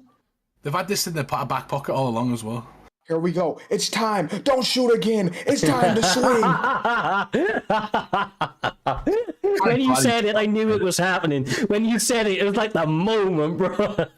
He knows though, like he still does it though, Cyrus. You know, he wants to fight on the feet and he dares them to stay there. Okay. Here we go. Ground and pound for this is the it. win. Got the win. Let's go. Great. 30 seconds. Let's go. Let's go. Oh, Jesus. Look, we may have been spoiled for choice, but Ali somehow, some way gets a finish after a relentless takedown and ground and pound routine out here, Humble. Honestly, I ain't going to be mad at it. Pirate Kip's are absolutely savage on the feet, so why risk it? Take it down, take him out, basically, as quickly as you can. Yeah, you've got to try to stop the down. Look, oh my God, there was 2 rounds 2018. But one way, 1 round 2018 the other way. That's crazy. Mad, the judges are on it again tonight, J-Dime. But that's fight of the night for me. Oh, what'd you say? I said that's fight of the night for me, J-Dime. You have your opinion. I have mine. Great win, Ali. Great win. All jokes aside, great win for Ali. On to Let's the get next. to the next one. Featured fight of the prelims. It is Versatile MMA, I believe. Yeah, Versatile MMA up against Top Gun. These guys are both ranked in or amongst the top 15. 11th ranked Versatile up against 16th ranked, actually, Top Gun. Should be a fun one. These guys, of course, fighting on the PlayStation division here, Humble Dink, and they are going to be fighting in middleweight. Oh, never mind. Sorry, I unmuted his stream. I heard my own voice playing back to me. He's obviously watching the stream at the moment with his mic on. Appreciate you, my man. But Sean Strickland is what we're going to see making. Is this his debut to the Octagon? Maybe in primetime. Yeah. This is very interesting. He's kind of a newer addition to the roster for UFC, and essentially he's going to be taking on somebody who's not a new addition, someone who's been part of the furniture, one of the longest members, the veterans of UFC now, which is kind of weird to say because we all remember him as a young phenom, and that is Kelvin Gastelum, J-Dime. Listen to me about Kelvin Gastelum. I think he'd have a way better career if he was disciplined. He should have never moved up to 185. The reason he couldn't make 170 is because he liked to eat. If he disciplined himself, he would still be at 170. Because they say he's 5'9". He's about 5'7" and a half. He's 5'9" in his big shoes, you know. No, for sure though, bro. Yeah, you're 100% right. And that was one of the things on on Tough that he spoke about, right? That he did like to eat, and he was trying to train it around, but this is a better weight class for him a little bit than some of the ways he's been before. I feel like although he's shorter, there are certain advantages that come with that lower kind of center of gravity. Means he's a little bit more difficult to take down. Not that Sean Strickland's going to look to do that, Humble. This man's going to try and box you from the outside, working that jab, death by 1,000 cuts. This man's going to try and be in and out Diaz style. A lot of people don't really look at Sean Strickland and think, he's kind of got a style of a Diaz brother. But if you actually look at him, the way he kind of fights, it's just pit-a-pat all the way through the fight, going to the body, going to the head, trying to go through your guard, getting you to cover up, get back to the fence. It's just all volume. That's all it is. And if you look at, you were talking about how big Kelvin Gastelum is in real life. Look at his back, though. His shoulder width and his back, it's like 4 foot in itself. So he's got that width and the diameter. And if he catches you with a big shot, he only needs one. He can put you out, J-Dime. Yeah, and there's one thing that Kelvin Gastelum got that Sean Strickland don't, and that's some power. So Sean Strickland, it's like a Max Holloway, keep accumulating, he keeps hitting you. Calvin Gastelum can put his lights out, Cyrus. Yeah, he's Kelvin is an explosive character for sure. Talking about his frame always reminded me of like the Tasmanian Devil. His shoulders so broad, kind of just comes down. But he is, like I say, an explosive guy. Already, he has Sean Strickland cut above that right eye. It doesn't seem to stop Humble Versatile from coming forward, as is typical with somebody like Sean Strickland. But it does mean that Top Gun is connecting with some big shots. Yeah, it does. I wish as commentators we just had like to be able to focus on that cut, you know, and it mean something. Unfortunately, it doesn't in this game, and that's so frustrating. But anyway, the work he's doing, Top Gun, he's 3-1 at the moment. He wants to go 4-1. Jay Dimes on a 2-fight win streak. He wants to put himself in the upper echelon of the division, and he's fighting someone who's so tough right now with a really good character, and he needs one big shot to kind of hurt him. But Versatile doing what he shouldn't be doing with Sean Strickland at the moment. Man, I used Sean Strickland one time yesterday, right? It was to help. It was to help Top Gun prepare, right? I'm not using him again because to help you, Jedi. It's help Top Gun. Oh, you were helping Top Gun prepare for Versatile. I was sparring with him. He keeps these things quiet, Cyrus. No, did you hear any mention this in the pre-fight build-up? Or anybody saying, "Oh, I know this guy's style." He's like, nothing. I'm actually training him, by the way. Nothing. He's sneaky. Well, give us the sneak peeks then, Jay. Well, he is. He's got the inside peek on Top Gun over here. Oh. Yeah. Here's the thing. It's called, you know what I'm saying? Called helping a friend. That's what it's called. Didn't want to give away his game plan. We got you, bro. We got you. No, I didn't even tell us. Like, I've been training with this guy, helping. I've been mimicking as Sean Strickland. Nothing like that. Well, look, that was a fun-ass first round. These guys really went at it through a lot of shots. You can see only 16 out of 37 significant strikes land for Top Gun, but only 14 out of 40 for Sean Strickland. These guys doing a good job of managing and maintaining range and distance here as the double jab rains into the face of Kelvin early in the second, Humble. Yeah, 100%. And I just want to say, Jay, I know you've seen it. Swaggy's in the chat talking about Jay. I want to see Swaggy and Jay Dam on a card one time. I don't want to see that. I want to see the build up for that fight. It'd be very, very interesting. Yeah, you want to see the build up, but that's not a fight. You just want to see the build up. I want to see the fight. If you got, I think Swaggy has been training hard. He might beat you. Hey, listen to me. He can train all he want. Not about you, though, Jay. Back to the fight and talk. Yeah, why are we talking about me here? Humble's an antagonizer, bro. He just wanted a clip. He just wanted a clip. Oh, he's got him. Oh my god. Oh my god. Sean Strickland. That's it. This is reminiscent of last week. If y'all watch Sean Strickland, the performance he put on last week. Yes, sir. He has now got that taste for blood. He is marching forward. Absolutely pinpoint precision on their striking right now. Versatile MMA showcasing his boxing here this evening and doing so without taking too much damage after an early cut to that right eye. Yeah, he took an early cut and now he's kind of going for beautiful work though. He keeps throwing volume and some of that volume starting to bleed through. And also Top Gun starting to get tired. I'd like to see Versatile starting to mix it up to get to the body essentially. Right there, Cyrus, we see him come back. Oh my gosh. Body shot as well after that straight. Beautiful work, really, really mixing it up very well. Dare I say he's being versatile in his approach. Has got the damage up, has got the stamina low. Top Gun in a difficult spot right now. But of course, Kelvin, as you well know, J-Dime, is a durable fighter and he's going to need to be. Listen, Jesus. He could be durable as he want, right? But he got a soft core from eating all that food. He don't got no six-pack. His core is weak. And that's what you attack on Calvin Gastelum, Humble. Yeah, you do. You go for the body. You know, make him punish him. You put little jabs in there, little flicks, little teeps, the liver, kind of touch him up, and then eventually he will drop. Essentially, Cyrus. Oh my God! Just oh my God! Oh my goodness! It may be over, guys. It may be over. It may be over. Sean Strickland with the victory. He's done. Sensational, bro. Sensational. Look, he got his work cut out for him in that first round, but like he didn't change shit. J-Dime, I feel like he was almost doing Sim Sean Strickland right there. You know, he kind of got a little bit clipped up in the early part because of the way that he fights, but he just kept that jab going. He kept them and maintained the pace, the rhythm, and ultimately Kelvin couldn't stand up to it. Too many shots landed, too many shots got through that block, and you know, Sean's able to find the finish. Great work. Yeah, Sean Strickland, he carried on his momentum from last week and just put on a brilliant performance. He even showcased the power, too. Yeah. Yeah, 100%. And if you're going to learn anything from that fight, Cyrus, it's going to be don't let J Dime mimic the fighter that you train against to help you for a fight. That's all I'm saying. Oh my, no, I didn't mimic. Message Reaper instead. Humble, you are an absolute fucking terror, bro. You are a terror. But, like, look, this has been a fun night of fights already here this evening. Primetime 102 is only getting started. We, of course, have the main card, the co-main event, and the main event still to go. And as per normal at this moment, we are going to take an opportunity to just glance back across to, of course, the promo that's so beautifully prepared by the one and only Mr. Humbledink. So without further ado, the main event here this evening. What are they gonna do when everybody in the UFC 4 community is watching? This is the big stage. These are the bright lights. Like, you know, CB knows he has to go for Oh, he drops him.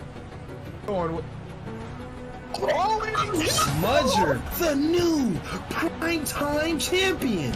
A new king has been crowned today. There is a new champion there in the PlayStation division. It is NM Smudger, and that reign has begun again.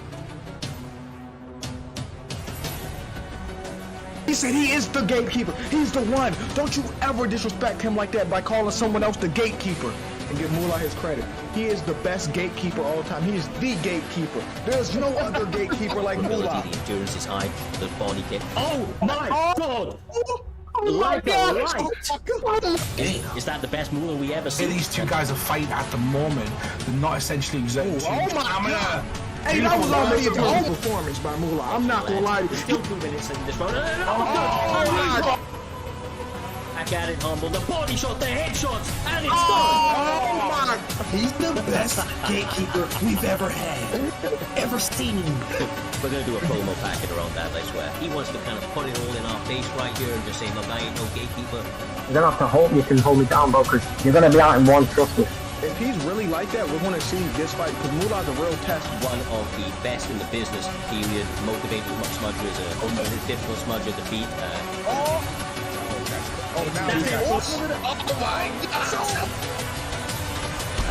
Oh my God. Oh my god. And they are starting to add up very quickly. And he hits them. Now J Dime, when those kicks can knock you clean out one shot.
What is going on, you beautiful bunch of savages? Primetime 102 back at it.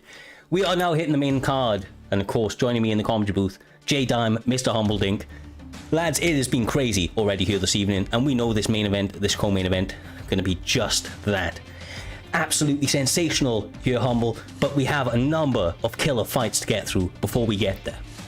Yeah, 100%. Smudger versus Moolah. We've just seen the story right there, J Dime. We talked about it earlier on, but this is our featured fight, and Moolah is trying to prove that not only is he the best gatekeeper, he is the champion essentially by beating one of the primetime goats, especially of that PlayStation division.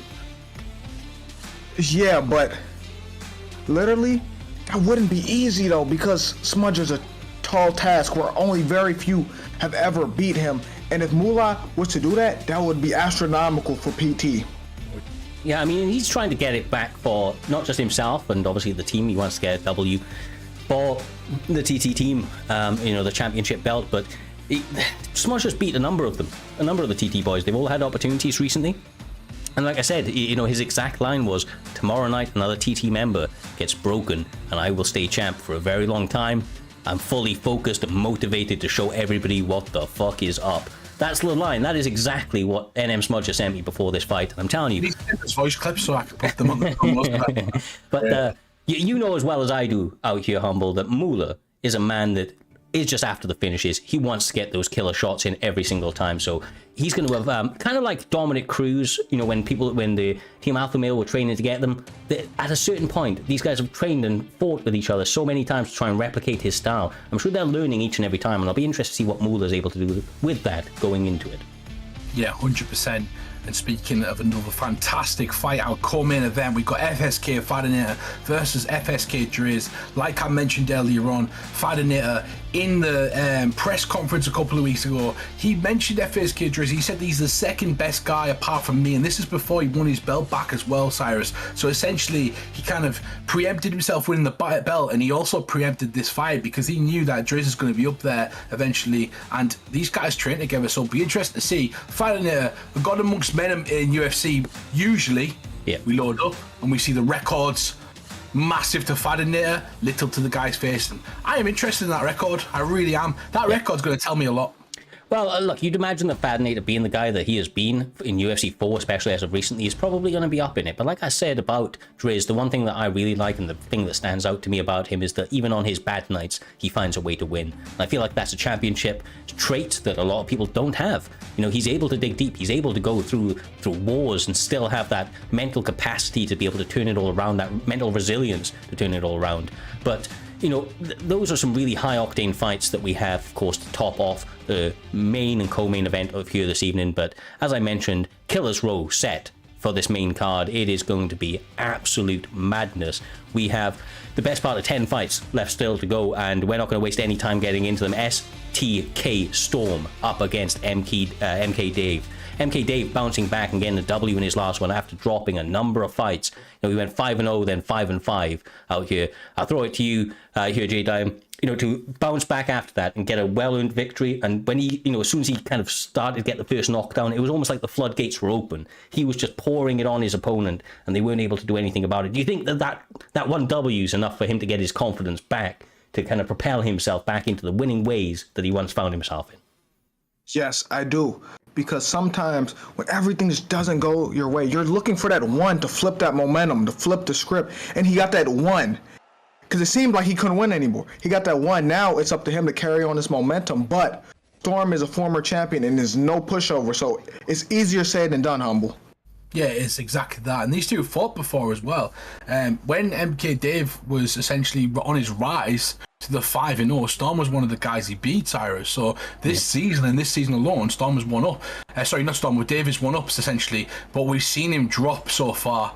We've seen him, that tremendous 0-5, 5-0, then 0-5, crazy. But he has come back. The momentum needs to go. Maybe he's going to go 5-0 again. Who knows? Yeah, exactly.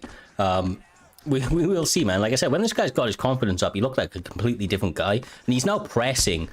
I was gonna say. Oh my gosh, the dagger standing dumbass. Bro, I was about to say Dave is pressing him like like Islam doesn't have anything for him on the feet, and just before I said it, Islam landed those combinations of strikes, Humble, and he made Dave realize that he is in the danger zone at all times. What did J-Dime call him? It's my nickname. The Dagestani dumbass. That is choice words right there. Choice words from J-Dime. Anyway, you are correct, yeah.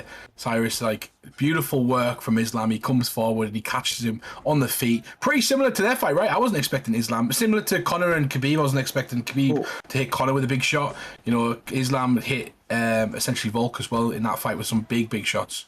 Yeah, I mean, ultimately, when you're up against somebody that's a grappler, it makes you lower your hands to prepare, to sprawl against their takedown, and that sets up some of the bigger shots, which obviously we are seeing here once again. He was able to capitalize on it a moment ago. It's starting to eat a couple of shots right now, though. Dave does seem a lot more comfortable on the feet, but he's just making some mistakes. And they're big mistakes out here, Jay. Yeah, here's the thing. If I was Dave, I wouldn't even go to the body like he did, which got him caught because he's throwing that lead uppercut. I would take Islam legs off. He has to throw a leg kick and use that footwork, Humble. He does, and he's got to stick to the basics as well. Beautiful switch over there. Gets the inside hook and uses it to elevate his opponent as he turns the corner. Cyrus, beautiful work. Stays on the outside right there. For me, I fought Dave recently in a competition, and essentially Dave, what I found really well is his adjustments he makes the second round. Now, he gets a bit too emotional sometimes maybe, or it looks like he does. He needs to stick to the essential basic combinations and use the leg kicks, Cyrus. Yeah, I mean, leg kicks are a big thing, especially when you've got Volk in your side. I believe they're 5-star, especially that calf kick. He's doing a good job of landing the hands, though. He's got Storm's head health blinking at almost all times at the moment, Jay. Oh, yeah, and back to this, Humble said he fought him in a competition. I remember he's the one who beat your ass, Humble. Like, you was doing good, too. But then I was doing well. It was I was a semi-final. It was good, you know. But yeah, Cyrus, I wish you would have seen it. Oh, this is what he was doing to Humble right here. Nice work. He's doing it better though. Like, this is what I seen of him in the fight. Yeah. So one of the things I struggle with against him is his basic combinations that he throws really well, especially if he's utilizing his jab. Like, in and out movement with his jab, he was really difficult. But sometimes, Cyrus, he would essentially fight you in the pocket a bit too long, or he would fight you on the outside a bit too long, and it kind of helped you kind of either use your kicks on the outside or fight in the pocket with a flurry of combinations. Yeah, exactly. When he's at his kind of confidence brimming, and I feel like that's starting to build back up against in this fight. He just seems unrelenting. He's just constantly popping you in the face. You know, like the Diaz brothers, they're punching you so much you can barely catch a breath. I almost feel like that's what Dave is doing, constantly just tipping away at his opponent. He's got lucky twice there as well. Oh my God! Spinning helicopter! Oh my God! Swaggy is jumping for joy right with that one. Went full Beyblade, brother, and he may do it again right now. Islam Makhachev is leaving some openings for some big spins. He could throw it again. He can throw that spinning elbow again if he duck Islam's hook. Nice work. He's straight uppercut he's looking for right there. You see it? He's just kind of edging out the straight and then kind of shotting it out there. I like the use of the lead hook, J-Dime. Yeah, it's beautiful. And Dave has overcome getting stunned earlier. Oh my goodness. Dave is looking good. MK David is in his bag, Cyrus. Yeah, he is quite clearly in his prime right now, doing everything he needs to. The confidence is back, it is brimming, and he is forward walking, just honestly dog walking Storm right now. He's struggling so much, but he shoots for another single leg, just not able to get it. That takedown defense, Humble, from Volkanovski. Hey, I'm impressed with Dave, man. Well done to Dave. Like, I thought this was going to be sort of Storm show, and then Dave's come back out. Storm looked so great in that round, and then Dave just did it. He's made those adjustments. That's just what we wanted to see from Dave when he was going his loss. This is what's changed, J-Dime. And he looks dangerous right now. Oh my goodness.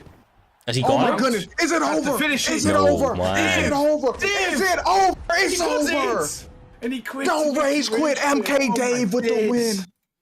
Bro, he thought about rage quit and then he said, no, let's turn this Xbox off or PlayStation. I mean, that shit maybe got launched across the room. But fair play, where credit is due. He gets a big W again. MK Dave getting well back into the win column. That's 2 in a row now for him. The guy went 5-0, then 5-5. Now with 2 on the bounce, he may be trying to run. Go 5-0, sorry, because he's 10-5 in the next 4 fights. Well, we will see what that man brings to the table as we continue into this season. Of course, there's a little bit of time left to go in this entire thing. People are making some really nice little runs as we move on through this card. Obviously, every fight matters more and more than the last one. The next fight up is going to be ranked number 8, FSK Bossman, man that's formerly champion. Humble, he is obviously wanting to get back there, and he's going to need to go through easy work. GG here this evening to do so. Both guys are on winning streaks. They are, like I say, ranked number 8 and 9, so both top 10 fighters. It's a very, very game fight, and it's a very, very dangerous fight for both competitors.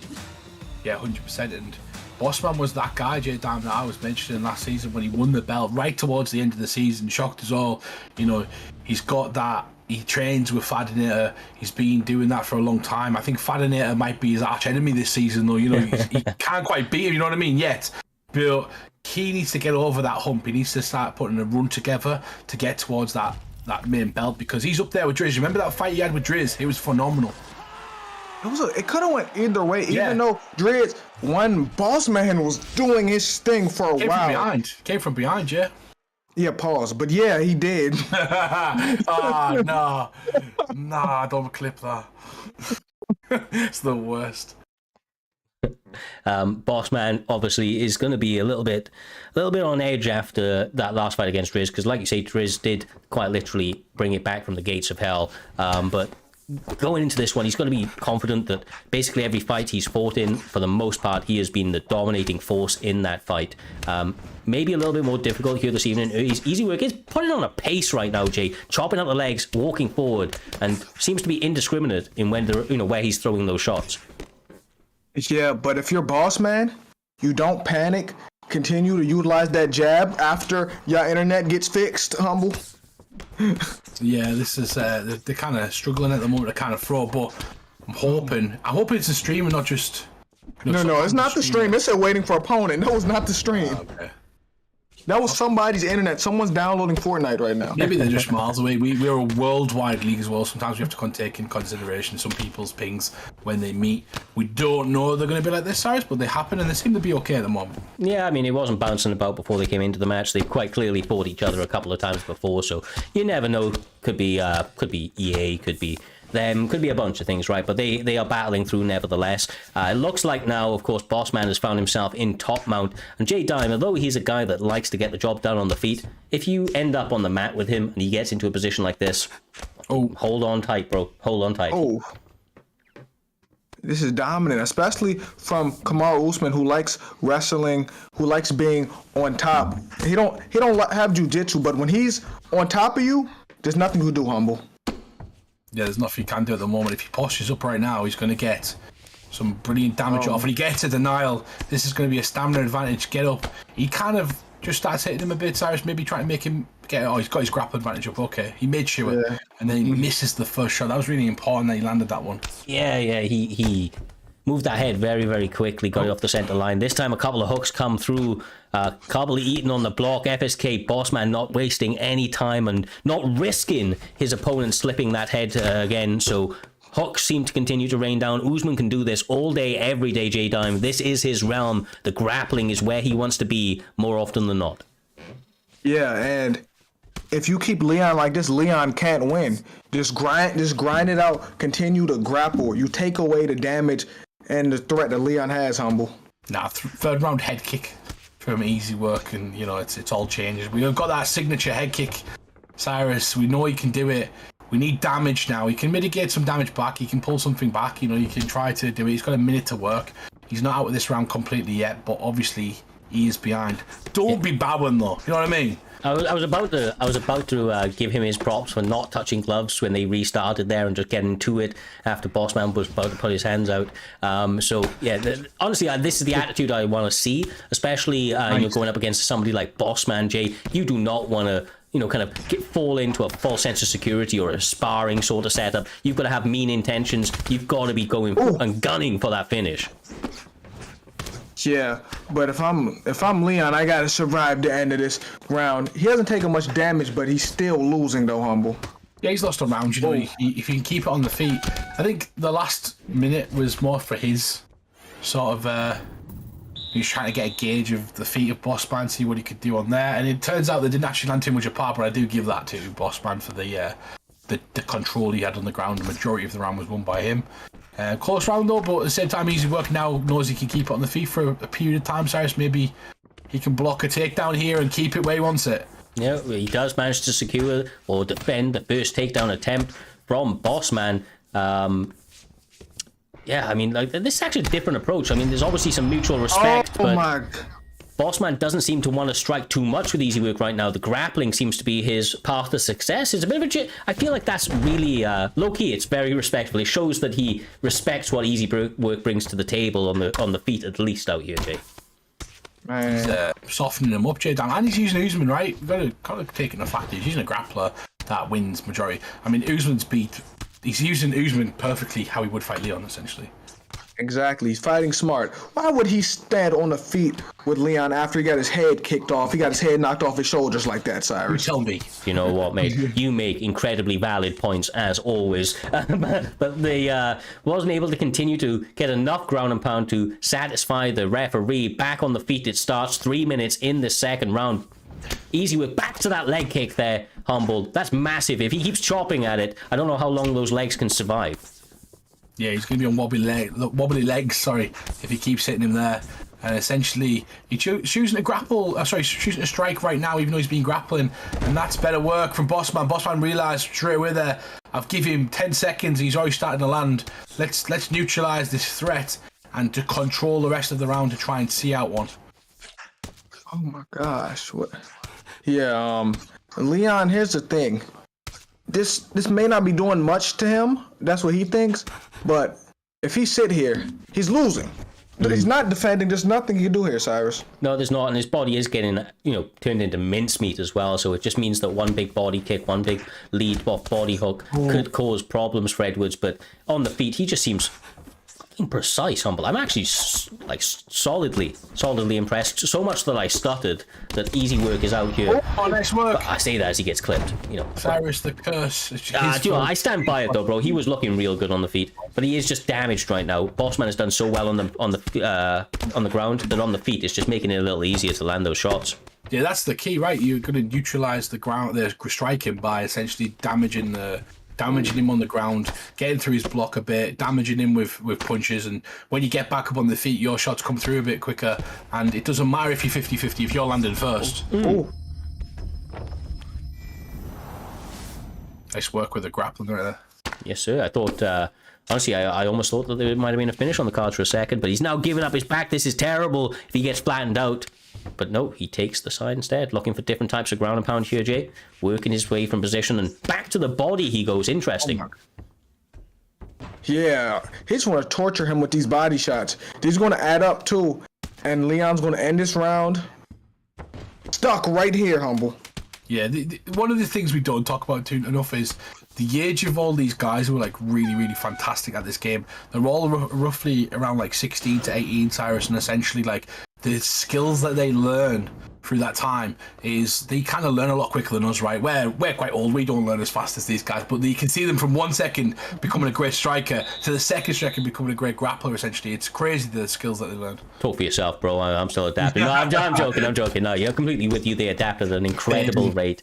And the fact is that a lot of these guys have been with us since they were 16 and now they're 18 and they still got that reaction time. They've learned a lot from being in the competitive space for an extended period of time. I'm always just pleasantly surprised with the fresh blood coming through, especially at this late stage of UFC 4. People like Easy Work making late runs, doing a good job here this evening, although Bossman is now really showing that veteran savvy, Jay. He is clamping down in positions. He's starting to take away the little success that Edwards was able to get.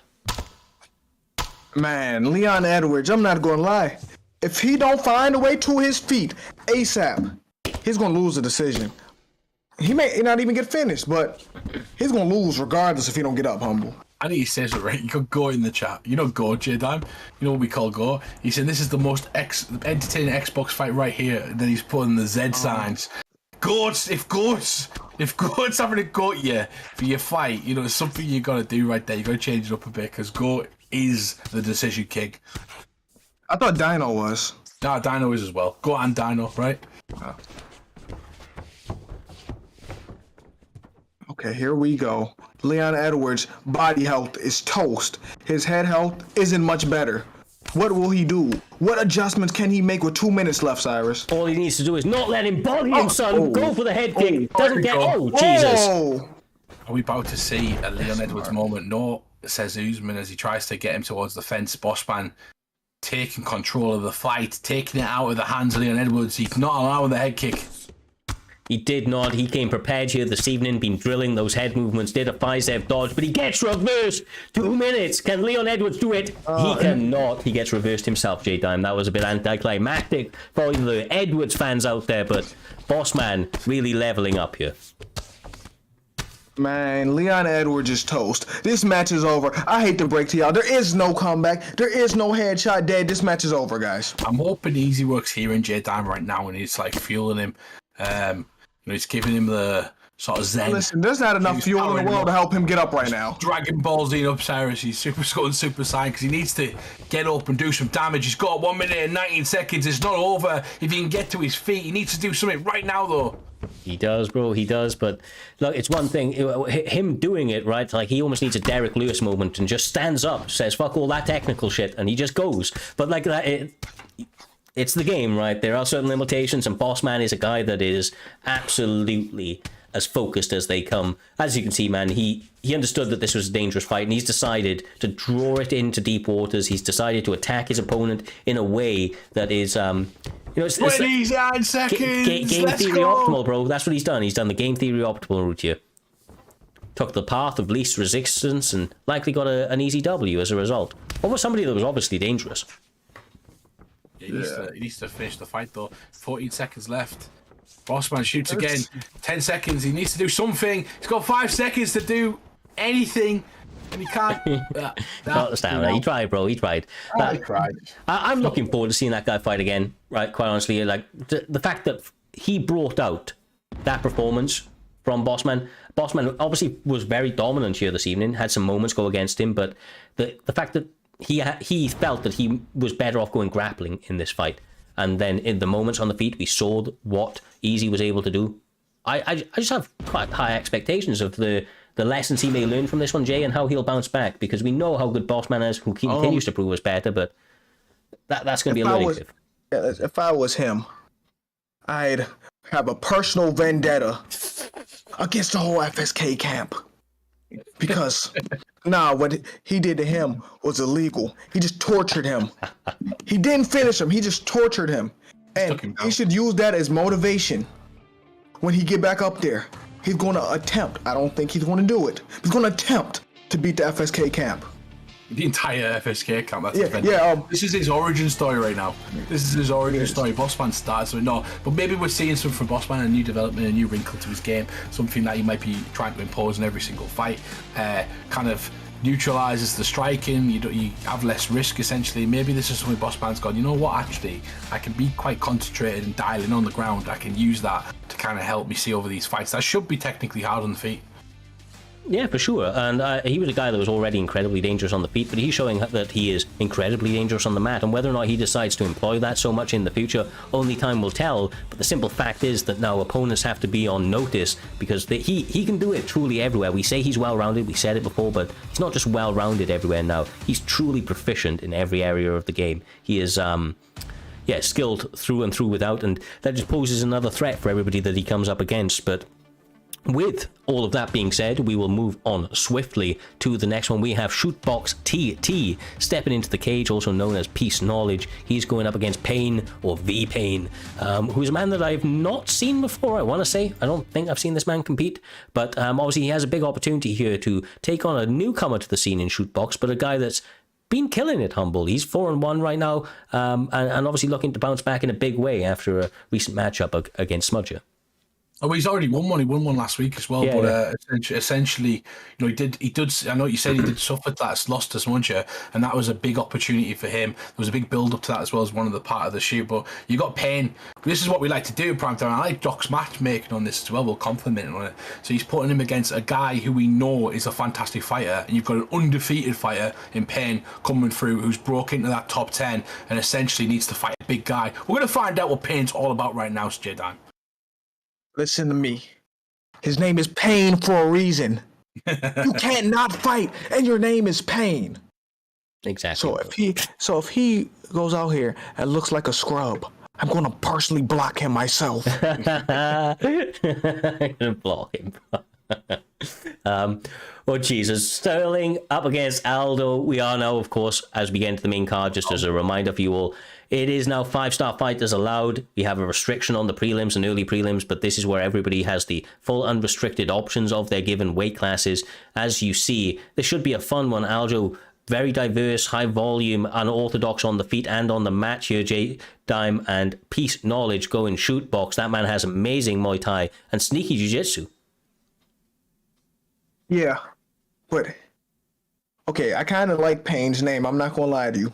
Kind of like his name a little bit, but I think this is an interesting matchup because Aljo has all the good kicks. He just has no power. Humble. Yeah, he doesn't like it's almost like a similar style to Diaz, right? It's just a lot of random combinations, a lot of random shots, keeps you guessing throughout the entire fight. And it's kind of similar with his grappling as well. He's got like funky grappling. He uses a lot of wrist control because he's so long, and then a lot of drags, weighs on you, and then eventually you start to get overwhelmed by him, and that's kind of what he does, especially if he gets a body triangle. But on this game, Aldo is king with the leg kicks. Beautiful body punches as well, Cyrus. Yeah, very good work so far. Getting pressed right now very, very nicely by Shootbox. Moves it over and utilizes it to press him up against the cage. This is an educated approach, Jay. Very, very nice. Oh, yeah, and he's going to use this. Oh, and like I said, I thought he was going to use it to hit his legs, but Aljo with a great takedown defense, because if you're a grappler, you got to know how to counter grapple as well, Cyrus. No, exactly right. And like Shoot definitely seems to be oh my goodness, a very educated guy. But Aljo, getting sneaky with some nice little spinning elbows landing, lead upper that was well timed as well. I really don't know the validity of this, but we've got Dino saying that this is GOAT 1099. I don't think that's true. This isn't GOAT. No, I this was isn't. say, I don't think that's true. That's just Dino being Dino. I see. Okay, my apologies. Yeah, it's Dino being Dino. Imagine. That'd be cool. Like, this would be a sick fight, but yeah, V-Pain. What a name, by the way, Cyrus. V-Pain. Yeah, I like it, bro. I like it. Honestly, I like what this guy's bringing to the table so far. He's doing a pretty good job. He's in a tough fight. He's definitely not running away with anything right here, but these guys seem pretty evenly matched. It's almost like the real fight, right, Jay? It would be this fight. I don't know. I'm gonna tell you how this fight go. I'm gonna give you a real answer. Aldo may match up well to him, but Aljo's gonna do what Marab did to Aldo. He's gonna hold him on the cage and just get controlled by us sitting here.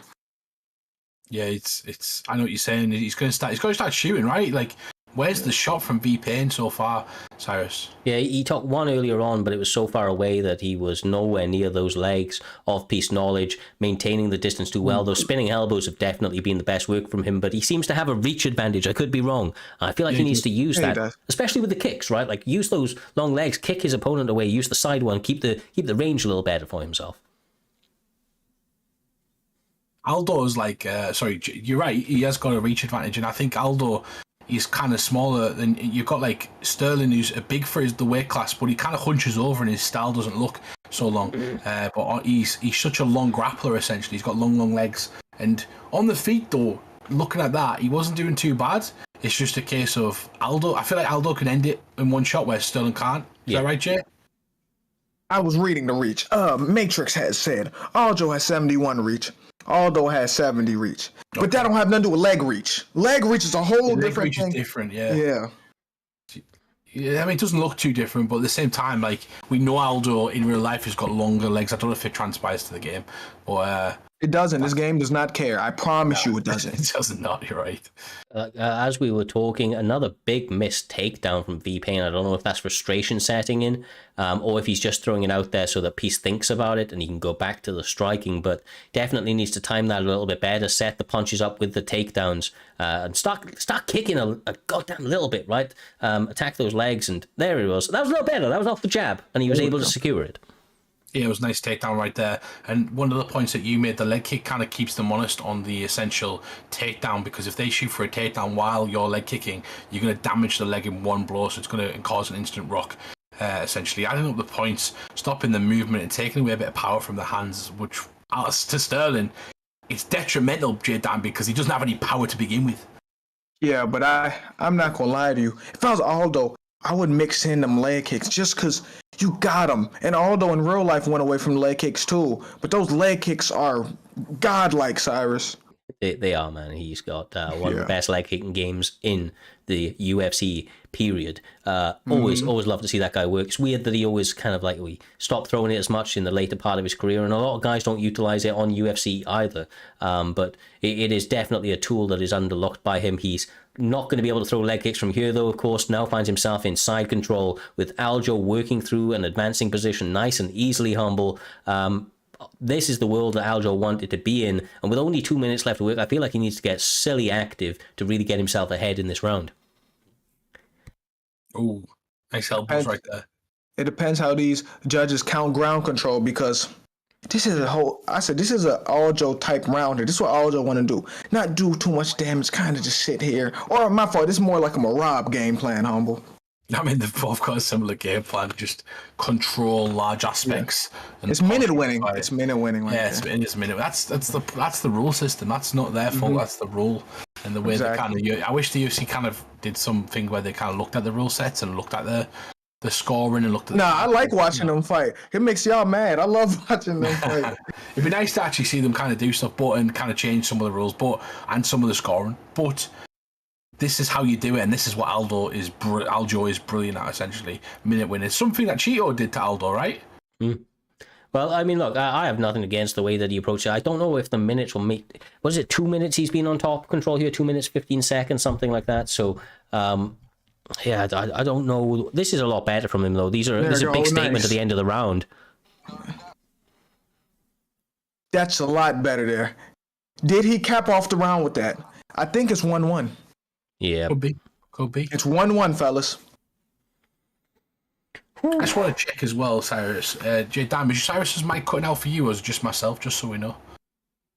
Sometimes it does. It sounds like he's censoring himself. Let him know, just so you know, because your mic cuts out sometimes, Cyrus. I don't know if it's on stream or not, but sometimes it does. I just want to make you aware.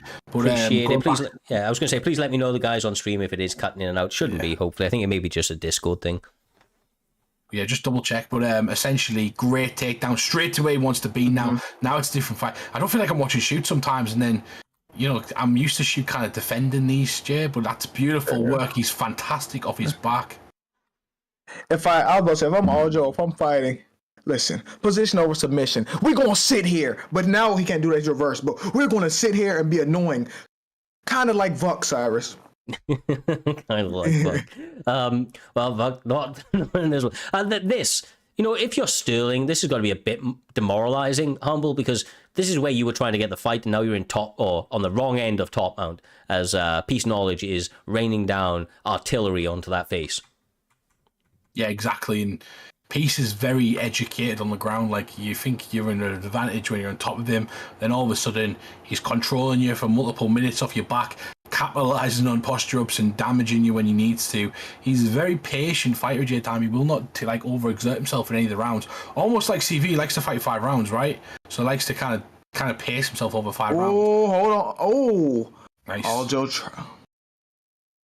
Aljo tried to do it.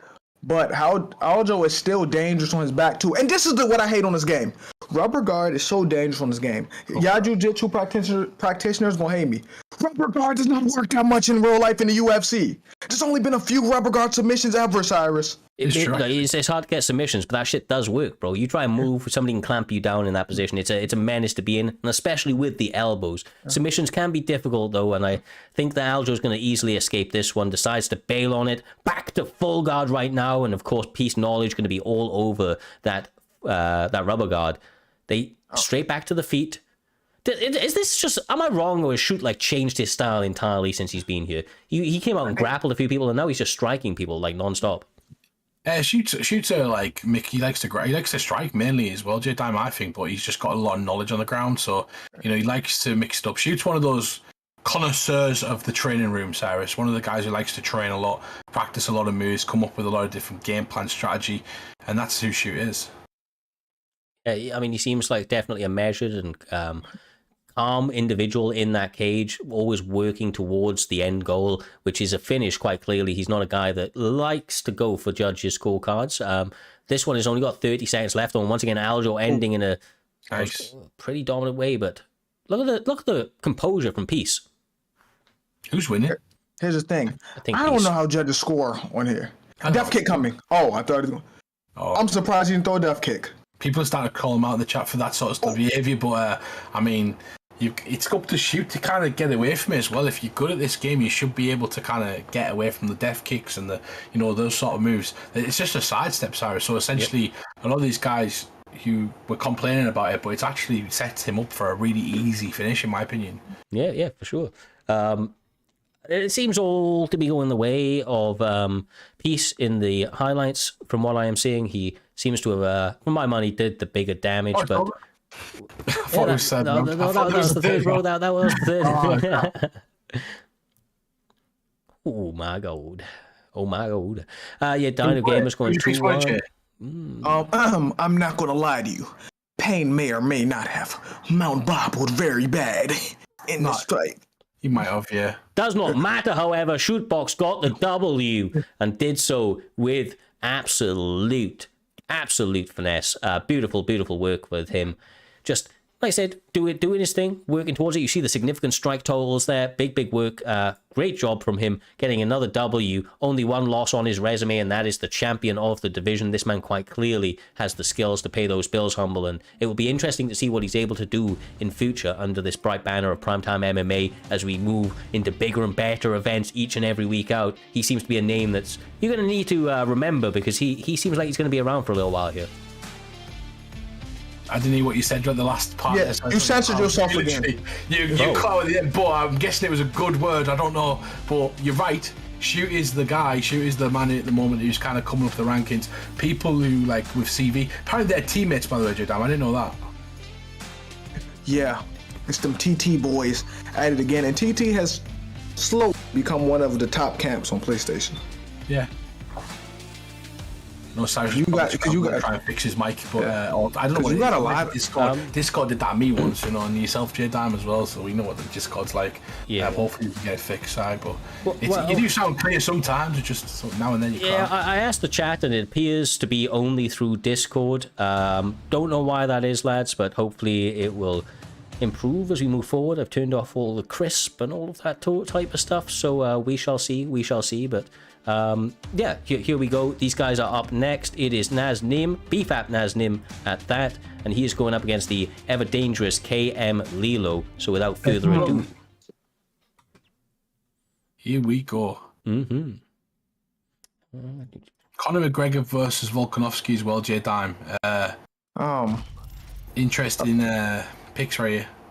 Yeah, if I'm Volkanovski, I'm trying to kick his leg off the bone, but there's a certain range you have to, because you can't do it from in the pocket. There's a certain range you got to be in, Humble. Well, you got to get them moving back. It's not just about the pocket. It's about getting them to backstep into the range you want them to. If they're kind of moving forward, so if you meet somebody as they're coming forward into you, they're gonna smother the space that you need to kick in for your full extension. So you're gonna need to push them into kicking range, maybe with a jab, maybe with some false movement and some feints. And then when they fall into that kicking range, that's when you kind of fire. And it's always better to do it when they're closer to the cage as well, mainly because they can only go left or right. Good insight right there, Humble. Sometimes, Humble, you're really smart some days. Just good at kicking, that's all. Just good at kicking. Well, starting it out, a jab very much being utilized by KM Lilo straight into the face, trying to keep Naznim honest, but the takedown a little too easy, getting it early in this first round. Oh, all right. And Conor versus him. Conor is showing you off the jiu-jitsu he's been working on since he's been off from the UFC, Humble. Exactly. Been getting some of them roids into him as well since he hasn't still tested. Bro, he's not natural, but you don't think that's natural, bro. Yeah, why isn't he fighting? Supposed to do a full season of turf and then say I'm not fighting that guy? What the frick? But you got to keep this in mind, too. Conor was only there probably 5 days out of 3 weeks they recorded. He didn't show up to one weigh-in, so you got to keep in mind he wasn't there anyway. Probably right, yeah. You're probably right. And that's what we're fighting over. Be there for your boys. You know. He ain't wrong, bro. He ain't wrong. This is a really nice little kind of pacing from Lilo right now, as Naznim is one of the more dangerous men in this division, both on the ground and on the feet, but KM Lilo piecing him apart at distance, utilizing an incredibly well-educated jab at the moment, Humble. Yeah, and tell me, Cyrus, remind me, what did Lilo win last season as well? I'm sure he won Most Improved of the Year or Knockout or Submission of the Year or something like that. Yes, sir. He won Most Improved of 2022. This kid has matured himself both in and outside of that cage massively and has really brought all of the tools to full fruition in this most recent season. Able to secure gold, looking to get back to it, but now Naznim showing he's the new kid on the block, Jay. Jesus. Listen to me. Conor's he went from reversing him to getting his ass whooped in like 10 seconds, Humble. Yeah, he literally nearly his life ended right there as we were praising him as well. Giving him the commentary praise, and he gets the commentary curse essentially. Now he's in a dangerous position. Doesn't even get the get up right there. He didn't get it denied, and now he's in serious trouble. This could be UFC 1 jitters. Carter! Oh, he's stuck. He's stuck here. Oh my goodness, it's over. Defend yourself. Defend yourself. Oh, he survives. Lilo. No, he gonna need all the cheerleading in the world right now to come back. He's coming back. He's actually coming back. The most comeback fighter of the year is he going for this? No, this is brilliant. Like, he's gone right there. And then he comes back and drops him, Cyrus. Now he looks like he's got his range. Catches him with a hook while both guys landed. But his did slight more damage. Misses the kick. Oh, that could have been dangerous. Oh, front kick right on the buzzer. Checking his stats, what you get. Defend yourself at all times, Humble. Defend yourself at all times. Well, Reaper's been saying that all week, so we'll see him fight later on. Defend yourself at all times, essentially, did that. You got to. Yeah, you have to. Well, starting out the next one. Second round. Gloves are touched. Back to the center of the octagon they go. Oh, that jab, bro, is beautiful. I'm sure Lilo fought for a belt recently or something as well. Like, I'm sure he got right at the top and then challenged for something. But he's like one of the most improved players that we've seen over the last season, and he's going to try to replicate that this one. But he needs to start. Beautiful. No. Nice. Oh, he still gets it. The chain on chain on chain, Cyrus. Yeah, that was a triple. But the Gilly from KM Lilo. Nice. Not enough. From Conor McGregor. It could be, bro. It's going to go quick. His stamina's low. Stay on it for a bit. He needs to stay on it for a bit. Nah, it's too much. He's got too far ahead on the... I ain't counting him out yet, bro. He needs to get the turn. That's what he needs. Okay, he's done. It's done. Never mind. It's done. Yeah. If you could flip him over in a mount, that would have been a bit much better sort of Gilly, but... Gets the denial as well. That was vital for Naznim right there. Slowing it down, trying to regain the stamina, but that was obviously some dangerous deep waters for Naznim as he finds himself in top control with almost 3 minutes to work. You imagine, Jay, he's going to want to really keep this at his pace now. He doesn't want to allow some of that momentum to build back for KM Lilo. Oh, Conor McGregor with the back take. That's what I've been saying. I've been saying this. You can't rear naked choke, so all you have to do is deny one way anyway. We need to get rid of that rule. That's why. So all you have to do is pre-deny back sitting, Cyrus. That's what I be telling people. No, we know. Exactly right, bro. Exactly it's just like, you know, we have it for the community, but at the moment that rule just kind of ruins a bit. You know, the danger of having that sets up everything else. Yes, sir. Well, I mean, obviously, as some people already know, these rule changes are actually imminent, guys. So watch your neck, brother. Watch your neck as we move towards the end of this season. But yeah, these guys right now aren't able to. So you've got to play within the constraints of what you have. And of course, there is very clear ways to defend in that position. But they are now riding from position to position, with Conor McGregor actually taking top control. Why is this man not separating? You tell me, Humble. I do not know, but... Maybe just, well, there you go. You must have heard you. Now he's going to get knocked out because of you, so I'm joking. Beautiful work and doing some damage on the ground, though, not kind of... I hate when people get straight back to the feet. It tells me you don't want to grapple, so guess what I'm going to do? Oh! Start grappling. Oh! You got to show competence there, Cyrus. Yeah, exactly right. These guys now... Well, I'm just very impressed by the jab of KM Lilo. I feel like somebody's been in his ear just saying, jab. You need to work on your jab. And that's what he's done. He must have thrown this thing 10,000 times before coming into the fight, because he's thrown it about 3,000 in the fight. Just very educated, Jay. Keeping it in his face. It allows him to maintain his range a little bit better and set up some bigger shots. Oh, nice yeah. But Conor head health is getting low, but Volk is also a few shots away from getting put out because of the Conor McGregor power, Humble. Nice work right there, yeah. That's a... Wait, there was that one... That can't be right. One significant strike. There's no way. One. Yeah, it said one on the whoever's on the right. Yeah, Volkanovski. So that was crazy. I didn't feel like one significant strike, Jay. I don't know, man. I'm not a judge. One significant strike. It's crazy. Catches him. Beautiful work. Oh my God! What did I just see? What did I just see? Macarena, Cyrus. Going crazy. Why is Connor shooting for a takedown, though? It's beyond me. Nice work.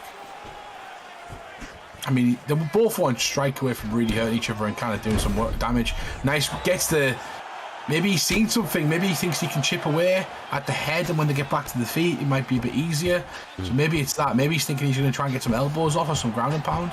Yeah, we'll see. Maybe he was just trying to stack it up. He has been dominant in some of these positions before, so we'll see how it plays out for this man right here. I'm not gonna really jet into his game plan. Lilo is definitely a seasoned player, but he's now found himself with Naznam reversing a J Diamond in the worst possible spot he could be in.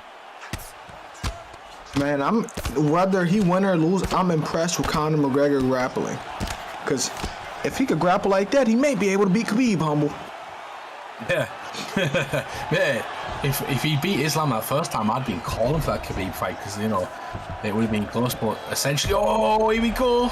McGregor's got a low stamina, and this could be a lot closer. He's going to get it all. He's got a good tracking right there. Oh. It is getting very, very close. The main thing about the submission J Diamond is it gets worse towards the end of it. Yep. So you've got to be very close. This is done. He got the counter. He got the counter. He got the counter, guys. Blue choke. And here we go. That's as clutch as it gets, bro. That was as clutch as it got. He needed that. He goes straight away as well. He goes straight away. Yeah. It's almost like he was waiting for it.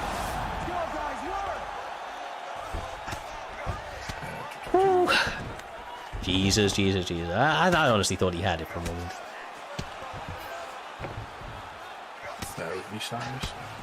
Oh, good, my man. Working that body. I feel like Lilo needs more than just a round here. He needs to finish. Cyrus, you censored yourself again. Yeah, This shit is literally just Discord, my man. But it is 1 minute 10 in this round, and of course, Lilo needs a finish. Someone needs a finish. Someone. They're looking for it right now. Lilo's looking for it. So is his opponent right there. Very close. Gets caught. McGregor. Why did he throw that overhand? No, the elbow comes back, but it was a flailing elbow, not a normal elbow. Go for the finish. Stand and trade. Connor, put your dukes up. He poofs. I like it when they fight like this, all fight. Me too.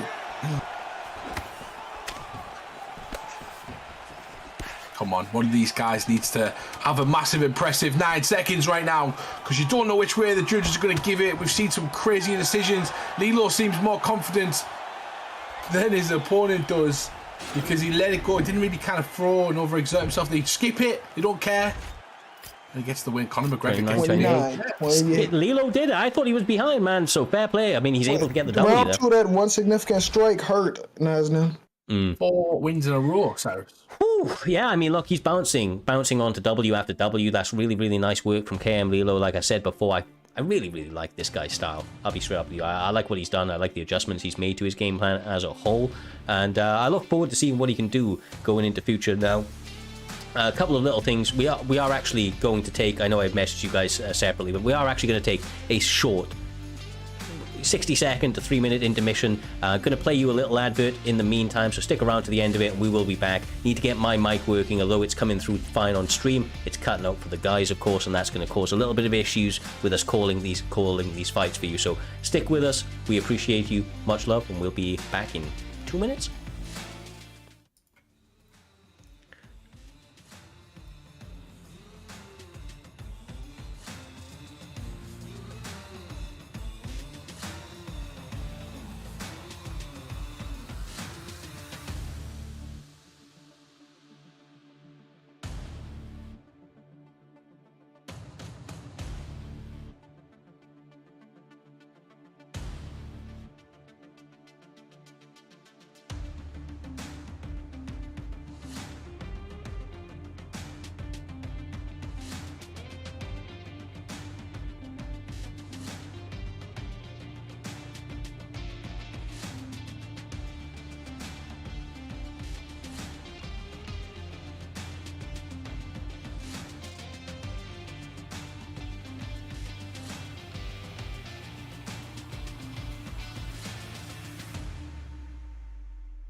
And we are back. Primetime 102. Apologies for the short intermission due to the technical issues, but without further ado, we get in to the rest of the main card. Joining me in the commentary booth are, of course, the dynamic commentary trio that have become myself, J Dime, Mr. Humbledink. As we move forward, lads, the excitement is continuing to build after what, let's be honest, was one hell of a start. You know, it was tough for some of those fights to catch up with it, but now they're there. We are building towards it. The stakes are getting higher and higher, and these guys are really leaving it all in the cage, Humble, to try and get those victories, as we just saw in the last one between Lilo and Naznim. And we expect much the same as we now approach the top 5 of the division, with KM Frosty up against Hey It's Fran. Yeah, exactly that. The stakes are a lot more higher, J-Dime. The stakes for, we have these things in place, though. Knockout of the night, we have submission of the night. We have finishes for people who finish in the first round. These people who do these things get more on their rankings, essentially. So those people who are going to shine tonight, people like Blackout, are going to fly up the rankings, with that first round KO, 10 seconds or whatever it was. That's going to help him go straight up towards the rankings, because everyone's going to remember that, for one, and two, it's going to add to his points. Yeah, I think Blackout has top two fastest finishes of all time, and he may have 1 and 2. I don't know. I think he does. Yeah, I think you're correct. I think you are right. Very well could do. I think that maybe Purple was the other guy that I think he got like a 20-second knockout or something back in the day as well, but he's definitely up there, bro. Frosty MMA, since he's joined Kingsman, is a guy that really has leveled up his style. He was already very, very good when he burst onto the scene, but I feel like they have taken him to the next level, really refined his skills, especially in the striking realm, and added some tools, some more unique tools that allows him to get some very, very interesting finishes, to say the least, out here, J-Dime. But Hey It's Fran has been a bit of a polarizing figure in the community. He's like a gritty guy. He's may not always going to do it in the prettiest of ways, but he likes to cause damage in a big way. Okay, y'all gonna hate me for a second. I hate gritty guys. I want to see clean fighting. I don't want to see no Josh Emmett fighting. Well, that might be the case. We're going to talk about his, you talk about Josh Emmett. You don't want to see Josh Emmett fighting J-Dime, but Hey It's Fran's on a 5-fight win streak right now, by the way. He went 2-5 to start his sort of prime time season, and then he's on a 5-fight win streak. That's MK Dave levels. Oh. Nice. Lead leg is attacking, very active, and often Hey It's Fran seems to have that as part of his game plan. I think it's a smart move out here, J-Dime. That and a single leg to keep Frosty's hands jittering up and down so he can set up some of those hands. I agree, and also, I think Alex Pereira is a good pick, because besides Alex Pereira, I don't think there's many people in this division that can trade with Robert Whitaker in the pocket. It's really tough to counter him. Got the power, like it's almost like Whitaker's got the volume and power. But yeah, it's like just like pure power. It's like he's a perfect fighter. Yeah, I'd be a good fight to watch. I'm pretty good that Alex has gone up, but that'd be a good fight to watch. Oh, nice. Okay, very odd lead. Hook landing for him. He's starting to find the mark a little bit. Alex Pereira is. As he attacks the leg as well. The leg kicks have been mainly from Hey It's Fran, but when Frosty gets going with them, it may start to get problematic. Alex has a lot of advantages in this striking realm at the moment here, Humble.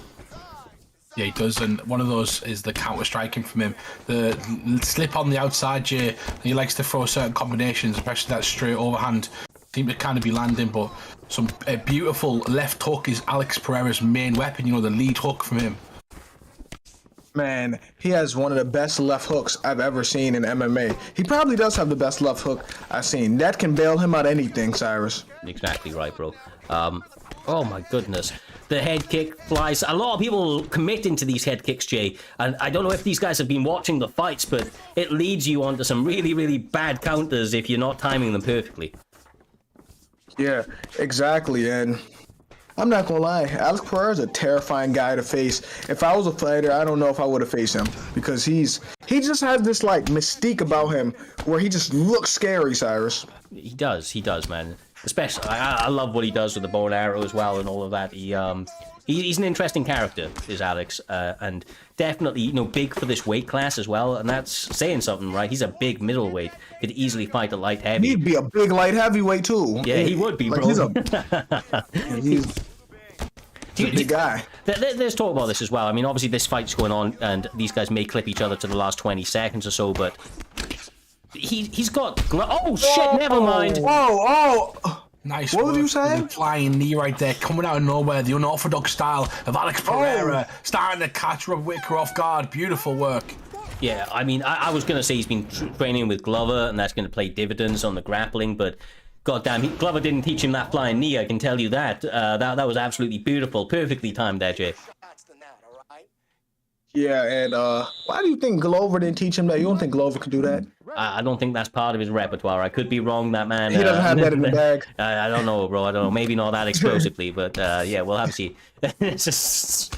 Next fight, we're going to see Glover do a flying knee. Man's There's retired, no bro. next fight. He's done. Oh, yeah. Oh, well. There's my... Oh, one of my shit. favorite ones. In the pocket, these guys are exchanging. Both guys have power in those hands, but Frosty getting the slightly better of the two when they let those hands fly, bro. Oh, nice.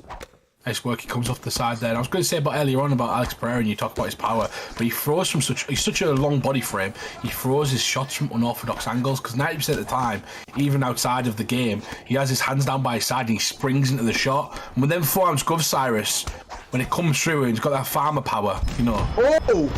Oh my God! But he don't have a chin. Look at the power. He don't have a chin.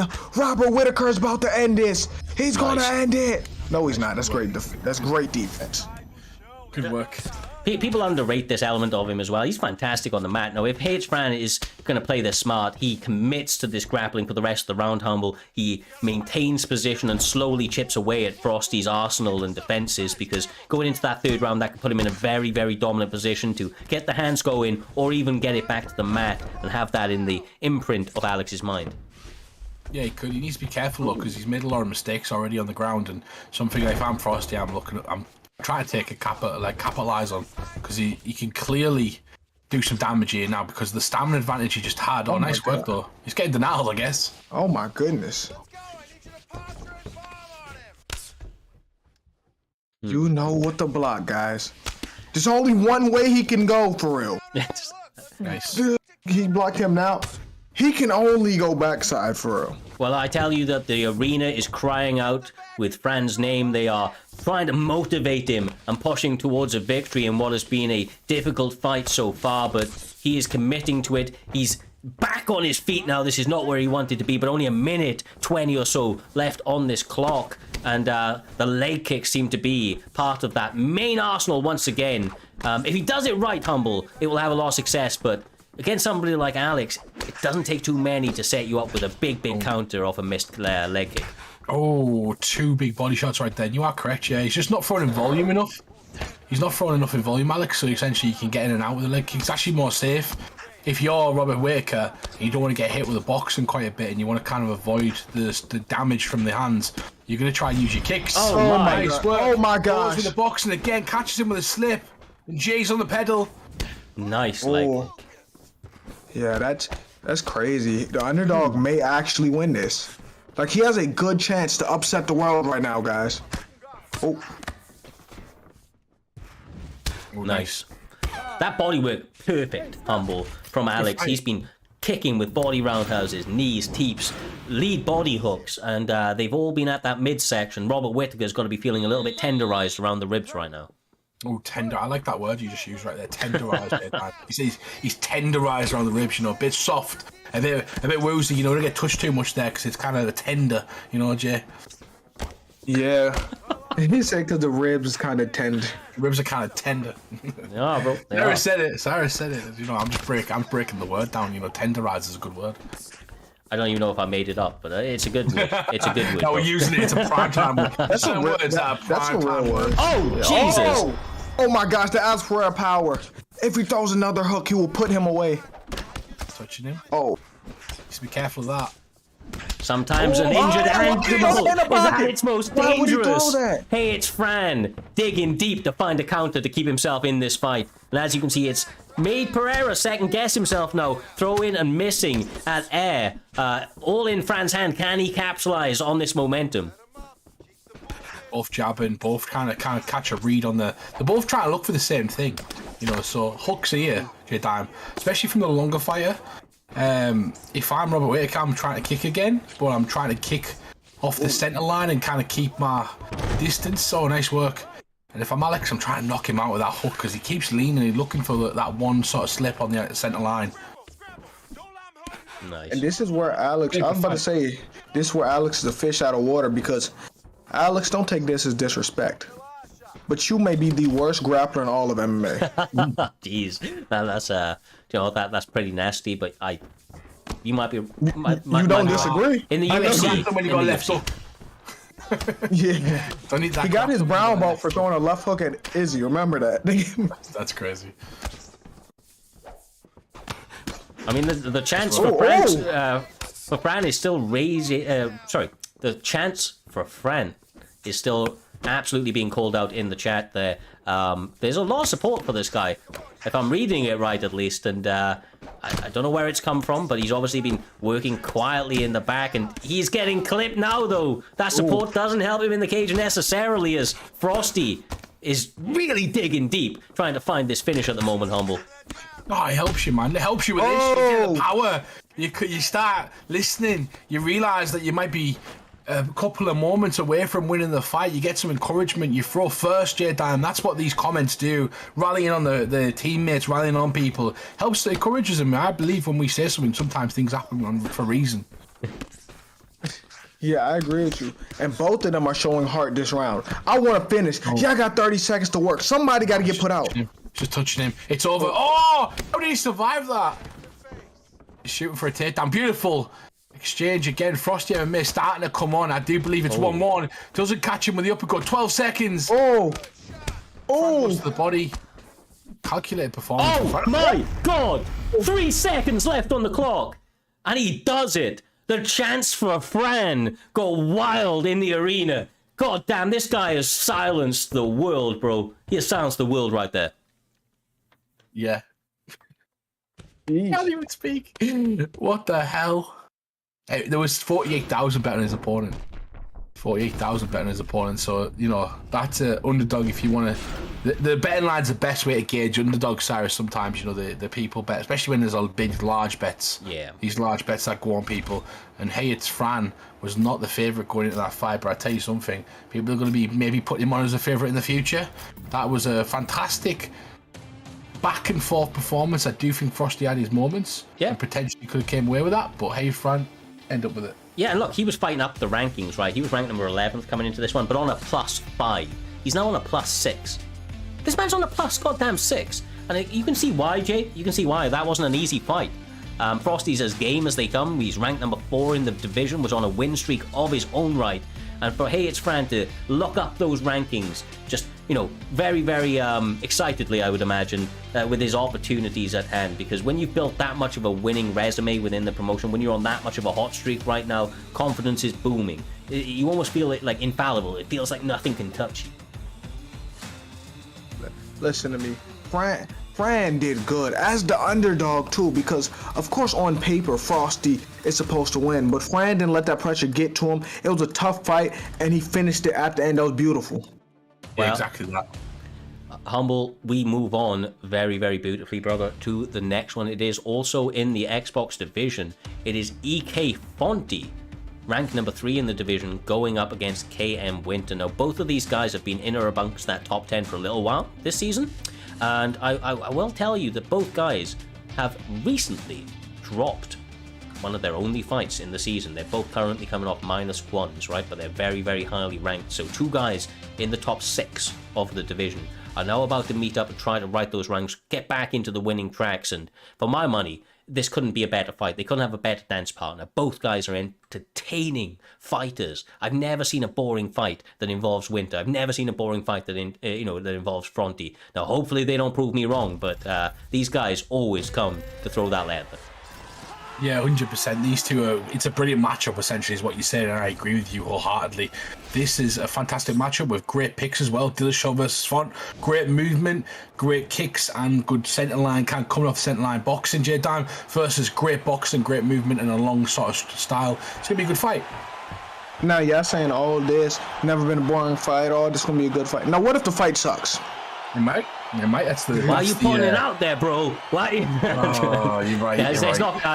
I don't believe in any of that shit, bro. These guys are going to have one hell of a war. As you can see, starting out quickly, Winter trying to set the precedence, but he does walk on to a big shot. That's the key for me. Can Winter keep his kicks technical, Humble? So if he can keep his kicks technical, he doesn't leave too many openings. But if he doesn't, then I tell you one thing. EK Fonty will, for everything, for all the chips, he will capitalize on any openings you give him. He will, but what I'm loving from Winter right now is he's not focusing on his kick, he's focusing on his boxing. He's trying to get Font to move backwards, is what we talked about earlier on, J-Dime. Use your boxing first, then your kicks will come. You've seen it right there, back step, and then essentially catches him with a leg kick and a body kick. Yeah, and here's the thing. Even though he's boxing with Rob Font, TJ footwork is so good, he can get right out the pocket right after Cyrus. He can. And I know that this is a little bit of a segue, but I do like the fact that EK Fonty has gone Rob Font this time. It was super confusing last time out. Hopefully he gets Font every single time going forward. He was going against Font, wasn't he? Yeah, he was. He was confusing the shit out of me, bro. But everything is right in the world in this one, as he's using the right fighter and honestly doing a good job defensively right now. I'd like to. Oh my goodness, those ducking roundhouses can be problematic at the best of time. Winter catching a couple of right hands thrown out there as well. J-Dime really starting to stack up the damage as both guys try to meet in the center. Man, Rob Font is such an underrated pick too because of the 5-star boxing. Oh my goodness! Oh my gosh! Beautiful death kick right there. The most underrated move in the game. You said death kick is crazy. Yeah, it is the kick of doom, you know, come on, you've got them knocked out, you've got them hurt, they're out cold, they're staggered, and all of a sudden they find some willpower to kick you in midair. It's like it's like in wrestling when somebody's getting like a 3-pin count, and on the second one they get out every single time. That's what it feels like, bro. That's what we're gonna do, the kick out. That's what we're gonna call it. Kick out. Fucking great. Oh my! Nice fight though. Oh yeah, elbow. They're really like up in the tempo slowly but surely. It's like they started fast, right? But miles per hour continue to get clocked up each and every second. Rob Font, for my money, doing a better job in the boxing round, but Dillashaw having a lot of success when he's being a little unorthodox and throwing that kind of Muay Thai out there, really capitalizing on some of those head kicks. Rob Font should continue to use the jab and continue to box TJ, because TJ head health is getting low every time he hits him. Humble. Yeah, it is. And what I like about TJ though, he was aggressive at the start of the fight. He kind of lost it and then got knocked down a bit, and now he's starting to be more aggressive again. And it's kind of adding to the cumulative damage, Cyrus. So he's got to be careful in his stamina, but this is going to help him later on in the fight if he does come down on the wire. Yeah, the thing is, he's like not most durable in terms of exchanges, but as long as he's landing at a higher clip, he's going to have success. And I mean, obviously it sounds obvious, but he can't be trading too much with Rob Font. I just feel like Rob hits too hard, and his chin is not the most stable across the test of time. But we will see how this one pays out. It was an entertaining opening round. Second one about to start now. They touch up those gloves, and they're straight back to looking to find that killer blow. The one thing I will say, J-Dime, is when I watch these guys fight, I'm just constantly aware of the fact that the finish is it's around the corner every time. These guys have the tools to turn off the lights on a moment's notice. Yeah, and they're like one stun away from changing momentum, and something tells me the next person gets stunned is getting finished. Oh my god. Winter. Oh my god. You might be right, brother. Let's see if he's going to get finished. He did 3 slip hooks in a combination. Oh, nice work. He's got him against the fence. Beautiful. This is where the kicks are going to pay off as well, Jay. So nice work coming back though from Fonty there. Fonty needs to find what he found in that first round, because Winter's turned the tides. And essentially, this is what we were talking about. Chipping away until there was a breakthrough, Cyrus, and he came early. He needed it to come early, otherwise Winter might have got up. And now it's Winter that's got the momentum. No, it is, man. And he's stacking it up. Straight lands. Lead hook on the way down. No up kick of doom for this man as he continues to rain down ground and pound. He survives. I thought he was going to get that finish, man. He was very, very close. Fonty's in trouble, Jay. no, he's in a lot. Oh my. Good composure. Way to get up. But yeah. I thought he was toast. I thought he was going to get finished, Humble. Didn't use the clinch right there, turn position as well. It's almost like he's desperate to get out of that situation. We know he is, but you know he's kind of shown it as well with some of the technique.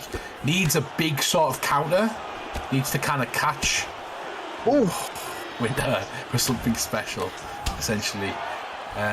Winter at the moment is just kind of teeing off, but it's a great fight so far, Cyrus. 1-1 if we go to the scorecards, just saying that. Yeah, well, am I wrong in saying that Fonty was like the better champion out of the couple of champions that came into place, when Fadnator was out for that month or so, and I can see why, bro. Like, Winter's impressing me, but like, I just feel like Fonty may just have that grit in him to find the finish. There's a minute 20 left in this round, Jay, and you can see that they're just both so dangerous. They're both so damaged that there's really not much left in it. Are you saying that you basically were saying that Fonty has something that Winter doesn't? That's what you were saying. I mean, to this time, brother, he's shown me that a little more. He finds it again, attacks the leg. Like I said, he's just a gamer, bro. He is maybe ready player one. That's who Fonty might have been. Oh, nice. He keeps catching the rear hook after the jab.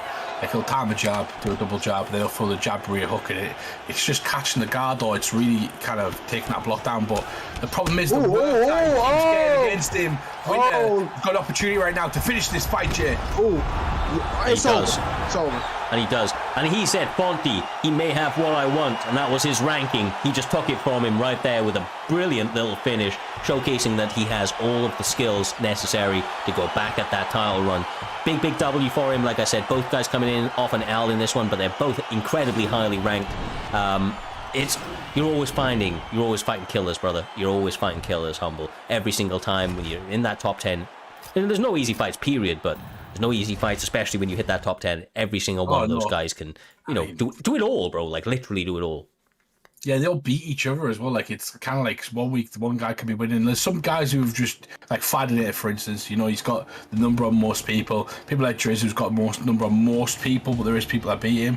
And then, like, you've got, like, the likes of Fonty, Caliber, Trixie, Frosty. There's just loads. There's just, like, the Boss Man. There's so many people throughout that division that have either former champions or could break through and be a champion for a period of time that you just have killers row after row, Jay. Yeah, and I'm ready for this next fight. Oh, here we go. Yes. Rick, is it? Jake, tell us about the next fight. Okay, the next fight is Ripe, the former title contender, versus Reaper, who is a self-proclaimed BMF. He's on I think a 4-fight win streak, and if you go to decision, you will not beat Reaper. I don't know what be going on, but what do you mean? What do you mean? Listen, by this? you can beat Reaper halfway to death, and he will still get a decision. You almost have to finish him. Yeah, you definitely have to kill this man to get a W over him. And that's the thing, right? I mean, he does pay off the judges in his bouts. He's openly admitted to this. He slips them a little 50 euros. And he does, bro. He does. And he openly admitted to it. That Irishman is flashing the cash and getting W's. So do not go to a decision. Take them out of it and get a finish. And quite honestly, Ripe MMA is a finisher, brother. He won Submission of the Year 2022 with a knockdown into finish the fight submission. This guy has the resume and, highlight reel that most people would be, over the moon with. So he is so dangerous. Reaper knows this. And Reaper's going to come and have to bring his next level A game to get a W, quite honestly. He main evented Primetime 100. Like, yeah. One of the other half of the main event for Primetime 100, that becomes he beat somebody to get there. Essentially, he's one of those guys that have put himself on the line. He's gone through his trials and tribulations. Jay, he just hasn't won the belt yet, and to beat Reaper, he's going to put himself in a fantastic position essentially to fight for the belt in the future if he has a good performance. But he's going to have to do it in phenomenal fashion, especially with Fiziev. Yeah, but to me, on paper, he's supposed to beat Reaper. Reaper has been fighting with nothing to lose here. Yeah, he's fighting up in the rankings. I mean, he will lose quite considerably. He will lose his ability. Oh, Jesus. Oh, overhand. He didn't do it. Oh. Setting him up. Reaper said he's got to stick on the outside. He said, I'm going to make this a boring fight, which is kind of weird for PT. It's not usually a boring fight, but he's going to stick to his jabs and his kicks to the leg. Try to frustrate Fiziev and essentially make it as boring as he can, J-Dime. But so far, he's going to have to get working because Ripe's starting to get ahead. Yeah, to me, he got to do something to make Ripe respect him. I think he shouldn't start like this. I think he should start faster than this, Humble. He always starts fast though. That's the problem. I think that's what Reaper. Maybe that's helped him. Fast start. Yeah, Usually. because you're used to. Because if it may not be the best thing to do, but if you're used to something, you trying to fight a different style may mess you up because it's not what you're used to, Humble. Yeah, I like what he's doing here, Cyrus. Prod and poking at right, and then giving him space, making him miss, and then countering this miss, like right there. Like, that sort of movement he needs to keep. When he's struggling is when he gets pushed back, when he gets grappled, when any sort of change to the rhythm sort of happens. That's when Reaper struggles. Yeah, typically so. And see, this is the thing. He's doing a really good job right now.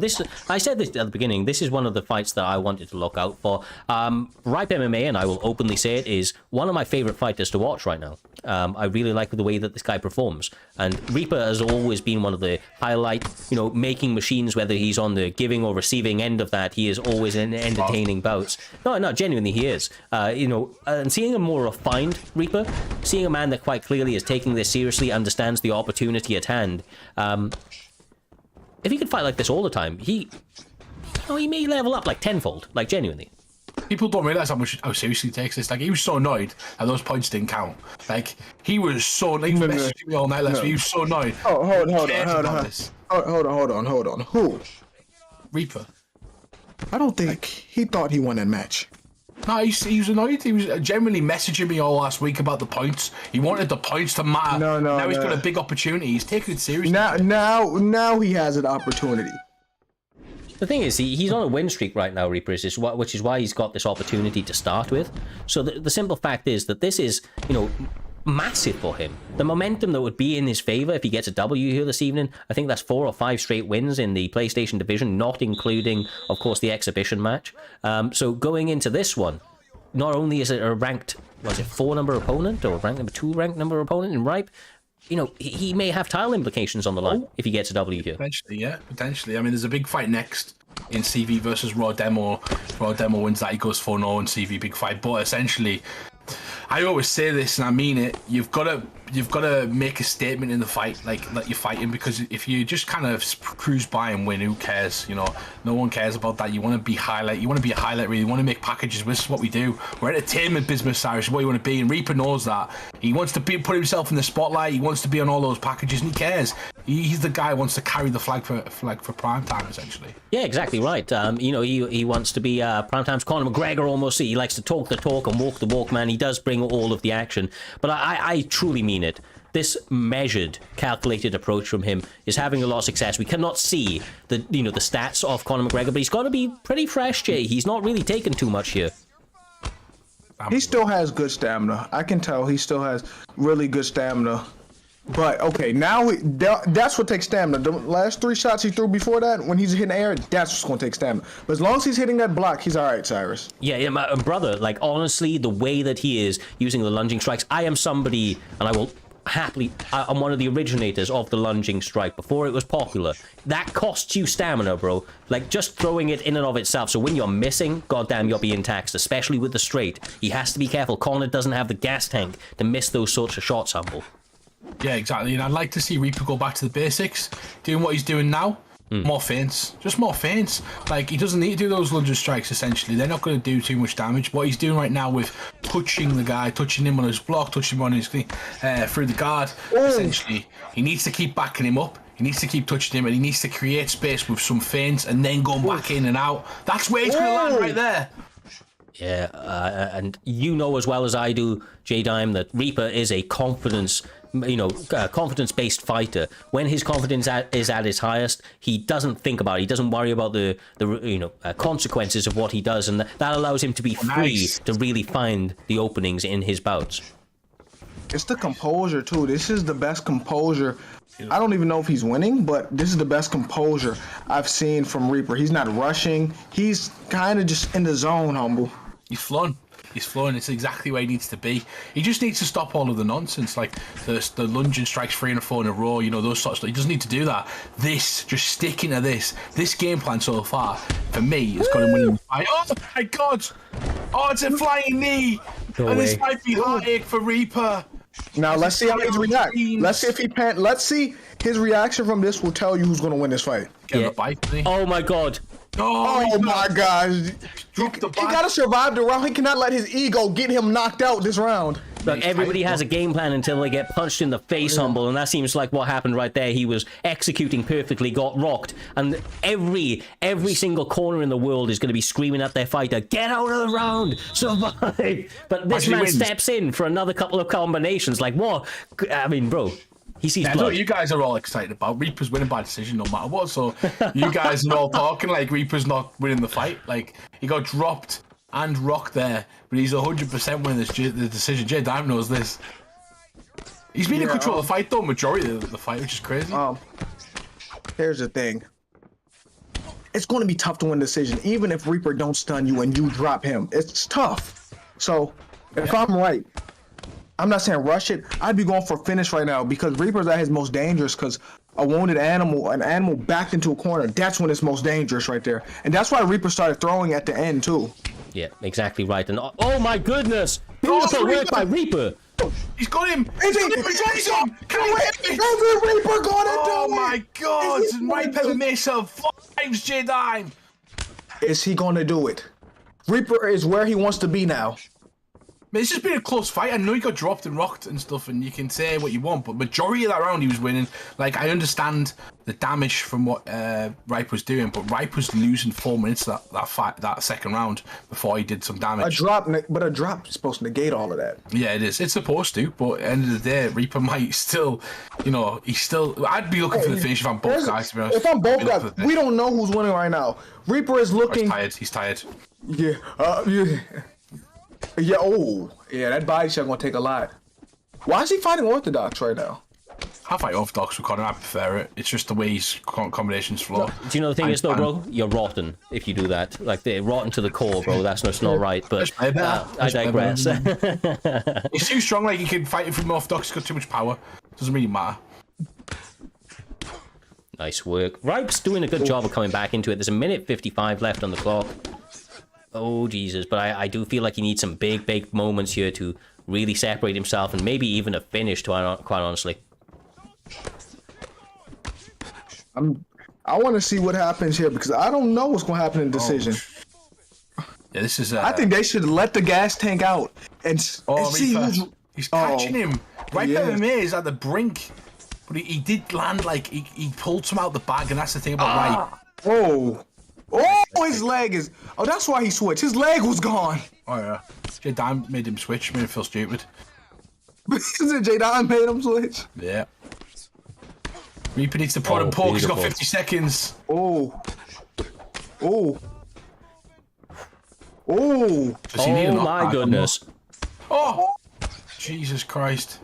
Catches him in the body. What a fight this is. This might potentially be fight of the night. 27 seconds to secure the fear for the future of both of these guys. Reaper got him backed up. Coming back is Ripe J-Dime. Is he gonna get it? This means everything to him. Don't get rocked. Bro, that was it. Oh my, what a fight. What a fight these two just had. Jesus. You said it was going to be boring. He lied to us, Cyrus. Fucking beautiful, brother. Beautiful destruction at its absolute finest. Both guys really went and left it all in there. I don't know which way the judges scored this. You can see a lot of highlights being shown for Ripe MMA. I think Reaper feels like he's done enough to win this. I guarantee it. He might. It's going to be controversial if he does because the rocks. Bro. Oh my God! Imagine Reaper gets another one. There's going to be so much controversy, but it's a close fight because of the rocks. I've been spoiled in the chat already. Oh my goodness. Oh, he got it. Ripe got it. Okay. I need to see this. I might have misheard them. But I think it was 30-27, 29-28, 29-28. Hey, that on stats is a closer fight than the fight that...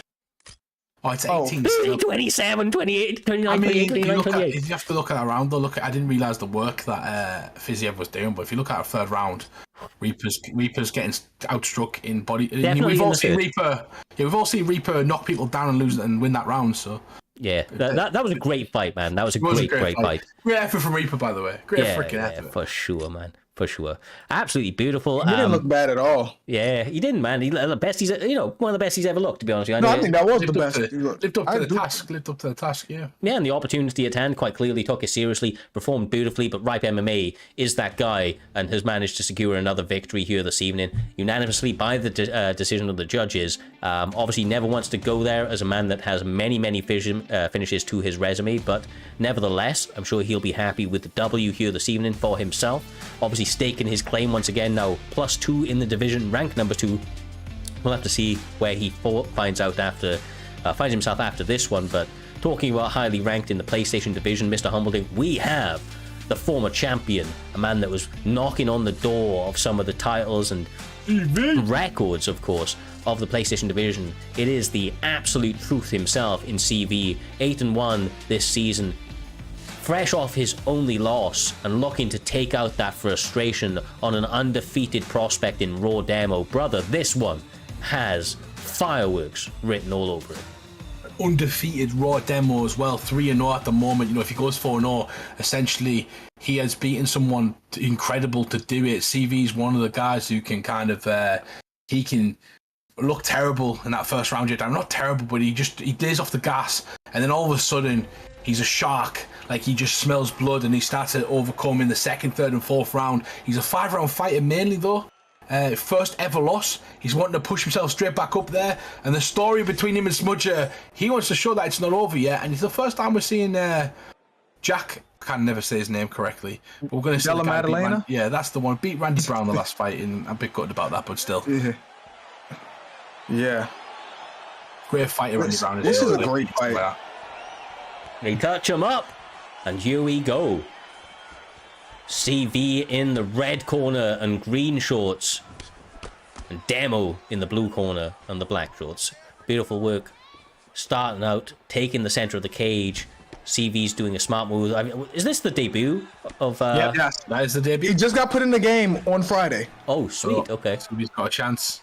Got good power in his hands. Like I said, in real life, he has the start of these fighters though. He's a 4-star character, so when he starts the game, they're never that good. Chimaev wasn't that good. There's loads of fighters. Makachev wasn't that good when he first started. They put them in the game at 4 stars and then build them from the fights they have when they put them in.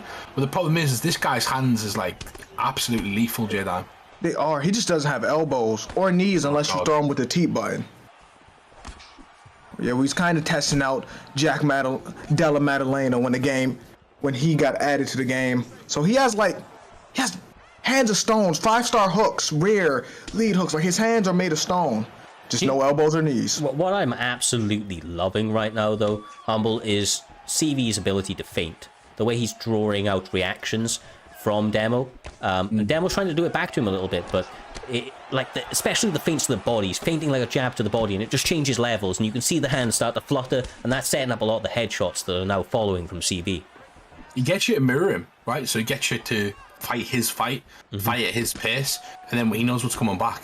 So it's something like old school boxers do. They'll throw a jab and then like a pace, a certain beat, like a dum, and then essentially when you start throwing back to that beat, that's when they know they've got you. They're basically trying to get you to be easy to counter. Exactly. Ooh. And here's the thing, Demo's coming off a win, upset of MK Dave. Like, Demo has been getting a lot better, and I've been personally seeing the work he's been putting in, but this is not an easy test. But if he were to win this, he may be next in line for title, maybe. Get Damson out in the community, you know what I mean? He's in amongst it. Cyrus knows everybody in this card today. We've been training with him. I bet he's his coach. I bet he trained with him 10 times before this event. Look, Jay Dime is active, bro. Hey, first of all, you know why you said that? I know. You said that because I was helping coach him. But yeah, like, I know. I was just waiting until you're pointing out Jay Dime. I can't do that for this. Yeah. This is an interesting fight. Like, CV and these two know each other as well, so it's a good fight between two kind of, I wouldn't say friends, but like they are kind of acquaintances. Yeah, you can see the mutual respect is evident. I mean, the fact the CV is approaching this. They're mute. I don't think they've even met each other. That's great. Oh, really? But, well, I mean, they seem to be respecting each other skill-wise, at least in the cage right now. Ooh. They have. I feel like both guys have shown each other looks that has made the other one think, okay, I can't get silly here. You know what I mean? I can't just. Is CV fighting differently? Yeah, yes. I know what's Demo game plan too. I mean, I'm not going.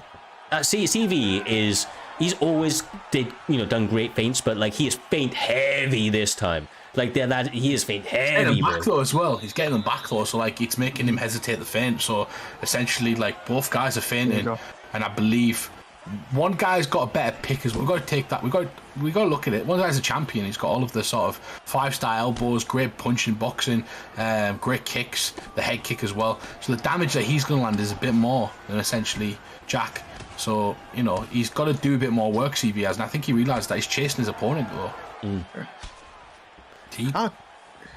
I think he don't got a choice because Leon's on one with the footwork advantage, so you're gonna have to get in range and put hands on Leon. And Demo's doing a good job. He's fighting a real composed fight too, Cyrus. Yeah, it's very tactical in the way that he's approaching it. He's more than happy to circle around that outside, just being composed, knowing like, look, when he steps into range, I'm gonna land the better shots. I'm gonna make him pay for trying to walk me down. And so far, he's actually doing that. CV's doing a lot of feints in the opening going, but I feel like Demo's no longer biting to them humble. He is starting to bite down on his gum shield and throw those shots anytime he's in range.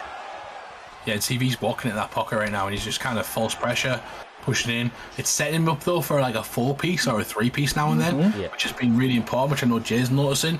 But one thing that I liked about CV until the last minute was he was pressing forward, trying to push the action. It's just the adjustments from his opponent essentially he's capitalizing on what CV's doing. He's realizing Demo knows what CV's doing and how to counter it. So CV's got to keep mixing it up, keep making it difficult. I'm gonna tell you the problem too. This is what Demo did. Demo basically reverse roles. CV's usually the one who's going back. Now you're making him come forward, and you're using a fighter with more footwork, so he got to play a different game than he usually plays, Cyrus. Exactly right. Oh my goodness, that combination. The combinations from him. He just lets them fly, bro. When he's stepping into range, he's planting on that straight into the lead hook. It's been absolute money for him right now. And CV needs to get back to that feinting game. He needs to start really maybe mixing in some of the grappling as well. Because I feel like it's slow. Oh, never mind. Hey, Della Maddalena does not have grappling on this game either. Does he not? His grappling is not good just either. Great boxing. He's a straight boxer. Literally, Cyrus. Fair enough. I'll use his strengths though, and that's what CV's trying to do. But it's the guy behind the sticks also, right? He can shoot a takedown if he wants to, bro. CV can grapple. Yeah, true. That's true. It depends if Demo has got that ability though. When you go to the ground with someone who's kind of equal footing, but you have a worse character, then you kind of know, it's not kind of what you wanted. Who's winning this fight, by the way, Jay? It's close, right? I don't know. It's close. Demo could be up. This is a real close fight. Demo's up. He's up. He most certainly is. I mean, like, I think it may be 1-1 at the moment. So we'll have to see. But I think he's 1-1 right now. Oh, nice. Oh, never mind. I don't know who's up now. I think CV, I've said it before as well, I think CV's been pressing the action and damaging him. I just think Demo looks like a 5-round fighter. The way he's kind of playing at the moment is a 5-round sort of pace, Cyrus. Let's see. It is. And he's got one more round to get it done. I don't know. You don't know who's won that. That's too close. That's too close. You don't know who. This can go either way right now. Someone needs a finish. Somebody press the action. This is where the personality comes out, right? Yeah, exactly. For sure, bro. Personality button right now. Someone needs to press that personality button, Cyrus. Who wants it more, brother? Who wants it more? CV's been to the top of that mountain. Does he have the same sort of drive that he once had to get the W by all means necessary? I believe he does. But of course, standing across from him is a man that's not going to go quietly into the night. Demo quite clearly here to win this one, Jay. Yeah, this is going to come down. This is a game of inches. That's what it's going to come down to. All these little moments. This is third round, and we don't know who's winning. Nice work from CV. And CV's never lost 2 fights in a row, by the way. Never. He's barely lost a fight. He's never lost more than 1 fight in a season before. That's crazy, isn't it? So essentially, this is like the only losses to Smudger, and he's only lost twice. So essentially, this could be his 3rd loss if he. I don't know the damage from Smudger. Oh, by his back. I don't know who's winning. Honestly, it could be 1-1. It could be 2-0. Either way, I do not know. Oh Jesus, they're so measured. They're so calculated. I'm loving the competition from these two guys. These fighters really working at every single aspect of their striking acumen to try and find that finish. Oh, nice. Feinted it. Maybe they have to get out of that rhythm though, Cyrus. Maybe, that measured sort of approach is not what you need. You need something rugged. You need something You need something kind of out of the ordinary. You need to kind of throw your opponent off because it's all kind of to a beat. It's all kind of nice. Maybe you need to get dirty to kind of win the fight. Oh, Yeah, but I don't know who that falls on in this one because I don't know who's ahead. Do you know what I mean? Like, That's a good point. Like the spinning elbows there for Leon. There's a few options as well for Jack. He's kind of getting in his opponent's face. He's doing damage now through the block, which is what he's been trying to get to for a while. So you can throw them 4 pieces at the end of the combinations. He just needs to be careful. 4 pieces don't come back, J-Dime, to catch him. yeah. I really don't know who's winning this. Like, neither do I. this is going to come down to the first 2 rounds, how they judge that. And somebody in the chat there, Mac Baby said, I will get these guys out of here by the 2nd round. Well, Mac Baby, there's your chance to compete by signing up on Discord. Nice. Because we do accept everyone, J-Dime. We do accept everyone, Cyrus. And you do get a fight each week. And you can build yourself towards fighting on one of the cards like this and fighting one of these guys and proving that you're the best. Yes, sir. I mean, if you're looking at these 2 guys and thinking that you may be able to do that easily, ooh, you got to prove that, brother, because these guys have proved it through blood, sweat, and tears. And what a takedown! Smart. That was It smart. is he losing? Who knows? I don't know. Look at the damage. Look at the damage. I don't know. But yeah, I don't know. I mean, I would have took him down. It's just like I don't know who's winning. I'd want a knockout right now. I don't know. Like maybe he's done it. Maybe he's smart. It's a risk, is what I'm saying, Cyrus. It is. It is. And you got reversed. And you got reversed. CV just sits on top of the round and goes round 2 up. Yeah. Well, he's got 25 seconds to get something working. If I know CV, he's going to want to put a big point on the end of this round. He may be content to just rain down some body shots, but it's over. Who's won? Chat. Ooh, Need to decide who's won. oh my Jesus! Oh, Let us know in the chat who you've got winning this one as we now move across to the judges' scorecards. I'm going to take my headset out. I don't want to hear it. I just want to see. I mean, people saying CV1, CV1, CV1. I thought CV did win, but it's just the damage. Like he constantly hunted him down. I just was so impressed. It's almost like Reaper and the other guy. You know, like it was so impressive. Reaper and Ripe. Like it was so impressive, but one guy just knew how to kind of negotiate the damage. I feel like that was CV.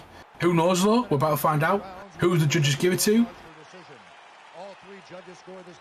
And it is. Oh, Jesus.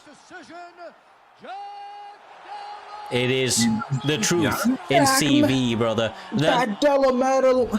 No one. Hey, I want to see the judges' scorecards on it, bro. Like, I might have misheard them, but I don't even know this spot. I think they said 29-27, unless I misheard them. I think they said. I'm pretty. Let's look at this. 27. Yeah. I didn't think it was 30-27. They said. Okay, so all 3 rounds. The amount of damage you do is going forward. CV was aggressive. It just I felt like Demo was. If Demo was playing CV's game, but if you look, landed 6 shots around. Yeah. Less control.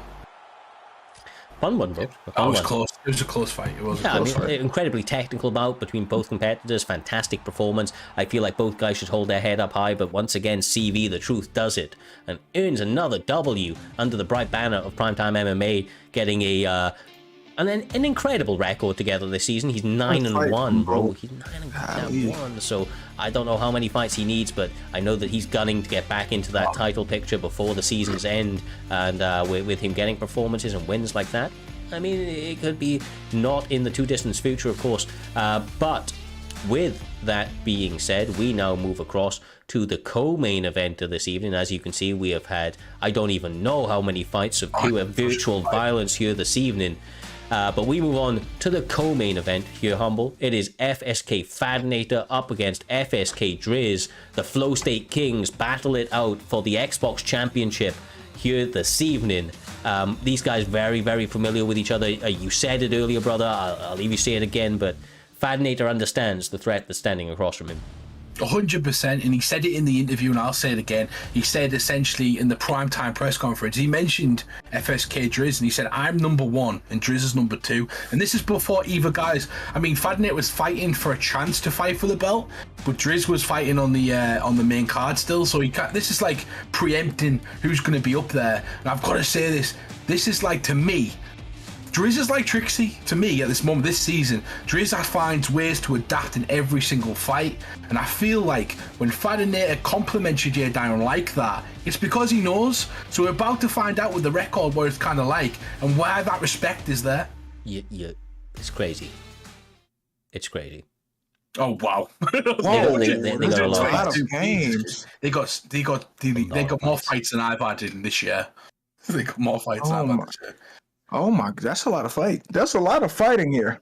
Yeah. You know what though? With a lot of fights comes a lot of exchange for both guys. And essentially, with that many fights, that many wins each, like 122 wins means that this could go either way at any point because you know for a fact Driz knows how to be Fadinator. 122 times to beat one person. Take away the 500. You've beat him 122 He said take times. away the 500. No, You can't take away the 500. You need to beat once more, J-Dime. Once more. That's it. Yeah. Look, I'll put this out there, and I know I mentioned it earlier, but the reason I liked Driz's chances in this one, I think it's going to be a really competitive bout. Is like I said, this guy, he doesn't just perform on his good days; on his bad days, he finds a way to win. So there's going to be a lot of mutual respect. But you know that now the gloves are touched.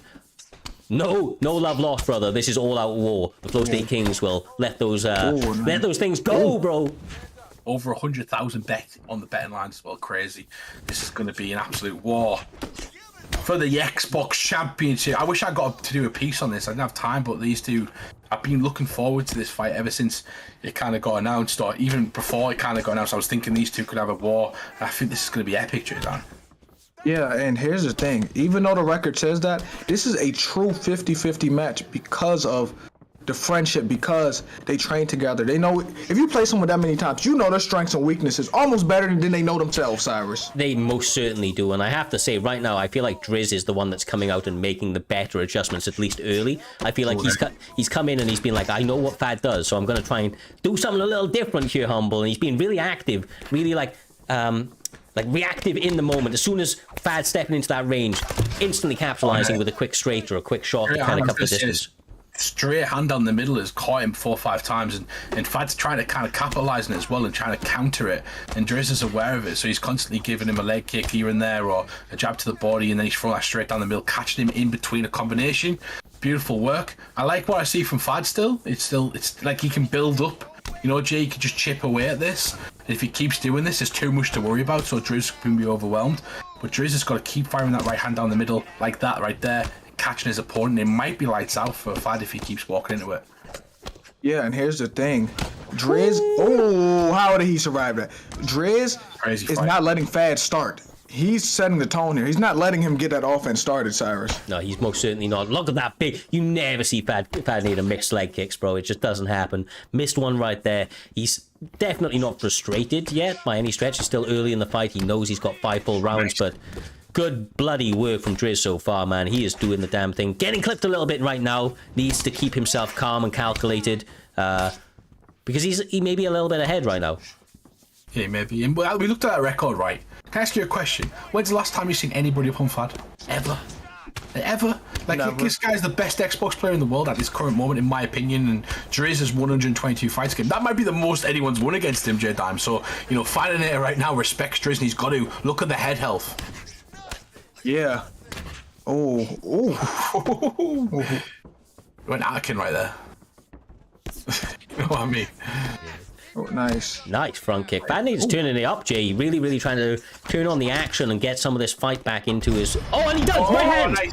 Singular shots. Beautiful switching pace. Oh. That man just stole him in the round, too. Oh! How the uppercut not hurt him? That's a Conor McGregor uppercut. Yeah, do you feel like Driz is being robbed a little bit by the game right now? He landed a head kick while the guy was off balance and blocked down. Didn't get shit for that. Just landed a beautiful uppercut that this guy was leaning into. Didn't get shit for it. I kind of feel bad for Driz right now. He's doing really good work. You ready? Let's go fight. He was, yeah, and then I think what we've seen is Volkanovski and Fadinator make a quick adjustment towards the end of the round. Realised he might have been losing that round and essentially try to even it out, or if not, try and win it, because there wasn't too much action, but... The leg kicks, the adjustment from Fadinator to make everything else kind of land and be worried about. Look, there we go again. Orthodox Connor. Having that right leg so compromised, yeah, it's because his right leg's mincemeat. But having that right leg so, compromised going into the second round is not a good look for Driz, of course. He's still got a long time in this octagon, and it doesn't look like Fadinator's going to let up on those leg kicks anytime soon. Concentrate on the head, though, Jay. He's like focused directly on the head for every shot. Yeah, but Volkanovski head health is not the best right now, Humble. Yeah, that's what I mean. Like, he's just... Driz is like, I'm just focused on one area while you focus on 5. Like, I'm just going to damage you, try and get your head health down, give myself a chance. That's exactly what he's doing, looking for an opportunity right there. Nearly catches him, and Fadinator somehow miraculously escapes his way through that. It's a miraculous lead. That's crazy. Beautiful duck and kind of out of the way. Just check. Really important. Why would you? Oh, yeah, it was back. Yeah, he wants it though. Hey, he wants to be, obviously, in his more dominant position, but that leg's so compromised he just can't stay there. Fadinator's pouring it on, Humble, pouring it on. Yeah, he had him trapped there, like frame trapping him against the fence, kind of just double jabbing and then straight and then coming up with a different hook. Like, there's a space. Oh, Fadinator, 4 straight punches in a row. Really? And Driz tries to get away from them. Beautiful. The hooks, drops him against the fence. It may be over, guys. And still, sorry. Oh. Body shot, takes his back, gonna try and get him down to the mat in short succession. Take that leg down. Oh, gets out. Good teeth. Driz in trouble. Driz seriously in trouble right now. Oh my god! That is crazy. Man, I just commentary cursed him to the max. Oh my god! Why did you just... He threw the bag away! That was so close until it wasn't, and then Conor McGregor was doing Michael Jackson splits. Oh my days. Fucking crazy, bro. Crazy. I mean, look, I love watching Driz fight, bro. I love watching Driz fight. But Fadinator... God damn, he's built different, bro. He is a beast. He is a problem. He is the dominant lineal champion of the Xbox division, and still FSK Fadinator does it again. Faddy the baddie. Everybody, bro. You know that if this guy was competing in an arena, he'd be having that. Hey, Fatty the baddie. He's that, though. He's that, bro. He's Fatty the baddie for a reason, I'm telling you. Nice, God damn, bro. God damn. What a fight to get into the co-main event. Beautiful, beautiful performance. And it was after a tough opening of the fight. We, of course, have now propelled ourselves over Primetime 102 with non-stop violence right in front of our eyes, and it's built to this moment, a fight that we know is going down in the history books between the reigning champion NM Smudger, a man that is problematic for any person touching the controller. He is going to go out there motivated and, quite honestly, a little bit peeved off up against Mma TT. He's fighting another TT member. Mma has been crowned as the gatekeeper of that division, and he wants to prove that wrong, J-Dime, as he goes into this main event, bro. Listen to me. Mma is the best gatekeeper. There's no gatekeeper better than Mma, but you always want to improve and you want to advance, and for him to improve will be him being the champion. That's a step above the gatekeeper. But to be real, Mma has nothing to lose because Smudger, who's a PlayStation GOAT, if he loses to Smudger, Mma is still the gatekeeper. But if he wins, he has everything to gain. He becomes the champion. He's more than a gatekeeper. Well, this is going to be incredible. I think that, of course, as many people were not with us at the beginning or maybe even mid-part of this event, new guys come in and out, it's only fair that Mr. Humbledink's work gets the fair recognition that it deserves. We're going to go back to this one amazing trailer, brother, to get us all hyped up for this main event here this evening. Enjoy. When everybody in the UFC 4 community is watching, this is the big stage. These are the bright lights. Like, you know, CB knows he has to go. Oh, he drops him. Smudger, the new Primetime champion. A new king has been crowned today. There is a new champion there in the PlayStation division. It is NM Smudger, and that reign has begun again.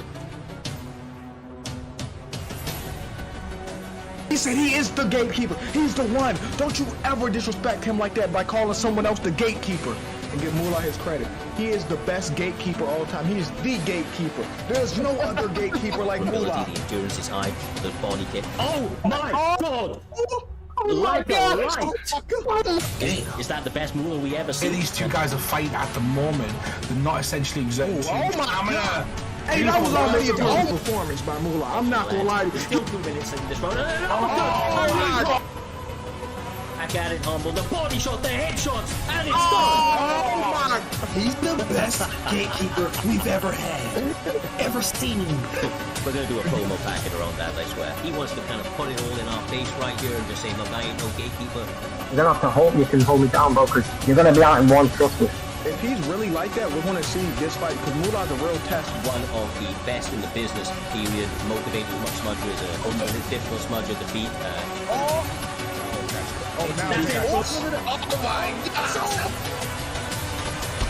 Oh my God. Oh my God. And they are starting to add up very quickly. And he hits them. Now, J-Time, when those kicks can knock you clean out. One shot.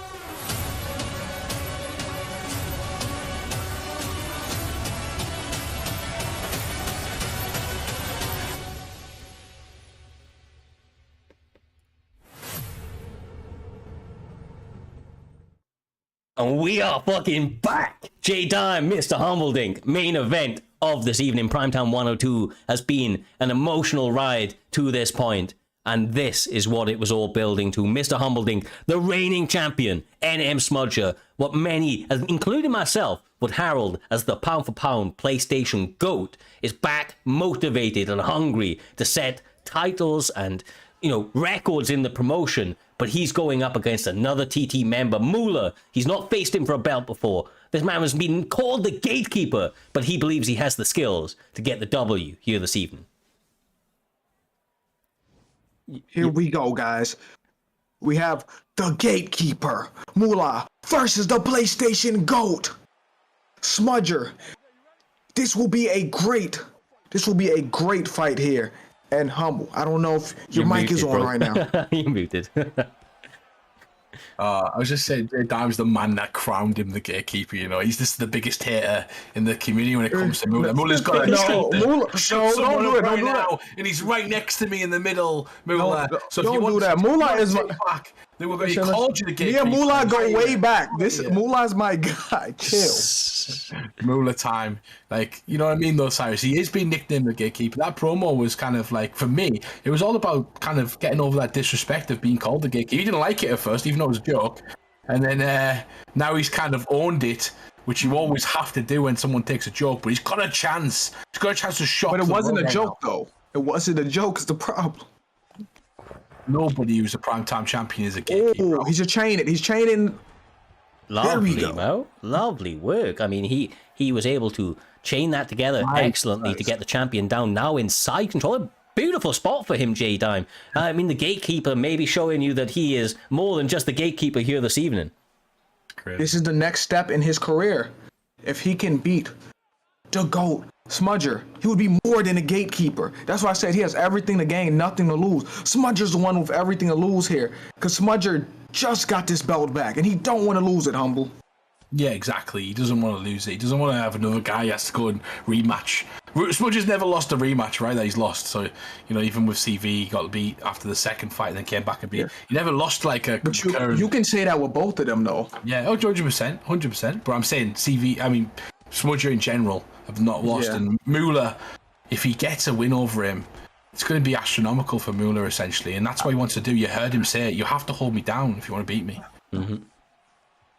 Well, back on the feet it now goes. Smudger did have his body worked a little bit and has decided to answer back with some knees right there. Beautiful work. Lovely little lead body hook from the champion. Really trying to capitalize right now. Trying to get some damage back in his favor. But look at the combinations from Moolah TT. Ooh, I just thought about it. I thought about this, Cyrus. I know who Moolah comparison is as a fighter. I figured it out here. Who's that, brother?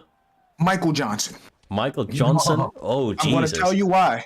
because Moolah can lose to someone who has no business playing UFC, but then beat someone who's really great. Nice work to the body right there. Mueller's really fighting smart in this fight. I'm really liking the damage that he's throwing. If he continues this and the adjustments don't come from Smudger, I believe that Mueller's going to have a successful fight, if not do some damage. I know Smudger's going to make adjustments, that's the problem, Cyrus, so it's hard to believe what you're seeing right now. We see it earlier on with Trixie. It's like, you expect these guys to make monumental changes in each round. So some of the greatest, maybe come in and change their game plan 3, 4, 5 times during a fight. Look at Mayweather. I mean, he does that many times during the boxing fight. He will change the way that he approaches his entries and exits and how he sets up and lands his combinations. But, I mean, if you looked at that, as crazy as that is, Smudger landed most significant strikes, and it is based on damage. It is. It is based on damage, bro. So we will see. We will see. Moolah is a man, though, then all jokes aside, with the, kind of fake nickname that he has got so far, he genuinely has all of the skills. I don't dislike the Michael Johnson comparison out here, J-Dime, because he genuinely has all of the tools to be a champion. It's about whether or not Michael Johnson does too. Yeah, that's what I'm saying to you. And that's why I like the comparison. He just needs to bring it on game day. And he seems to be doing that so far, but maybe not for long. He paid for another Osotagari. He paid for... I said here... He paid for that here. And this is where Smudger starts to make his adjustment. Yeah, he starts to punish it. He's fantastic.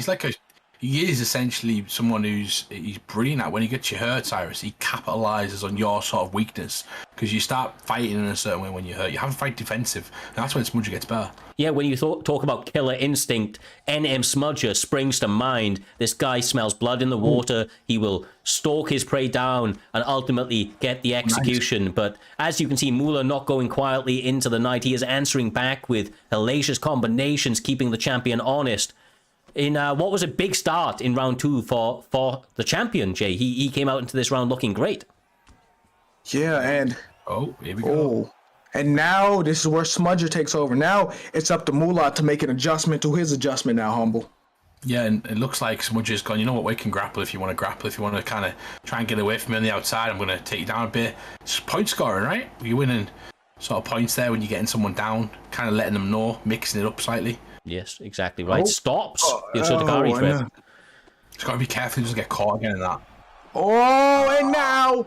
Lovely. Now... Here's the thing about that. Here's the thing.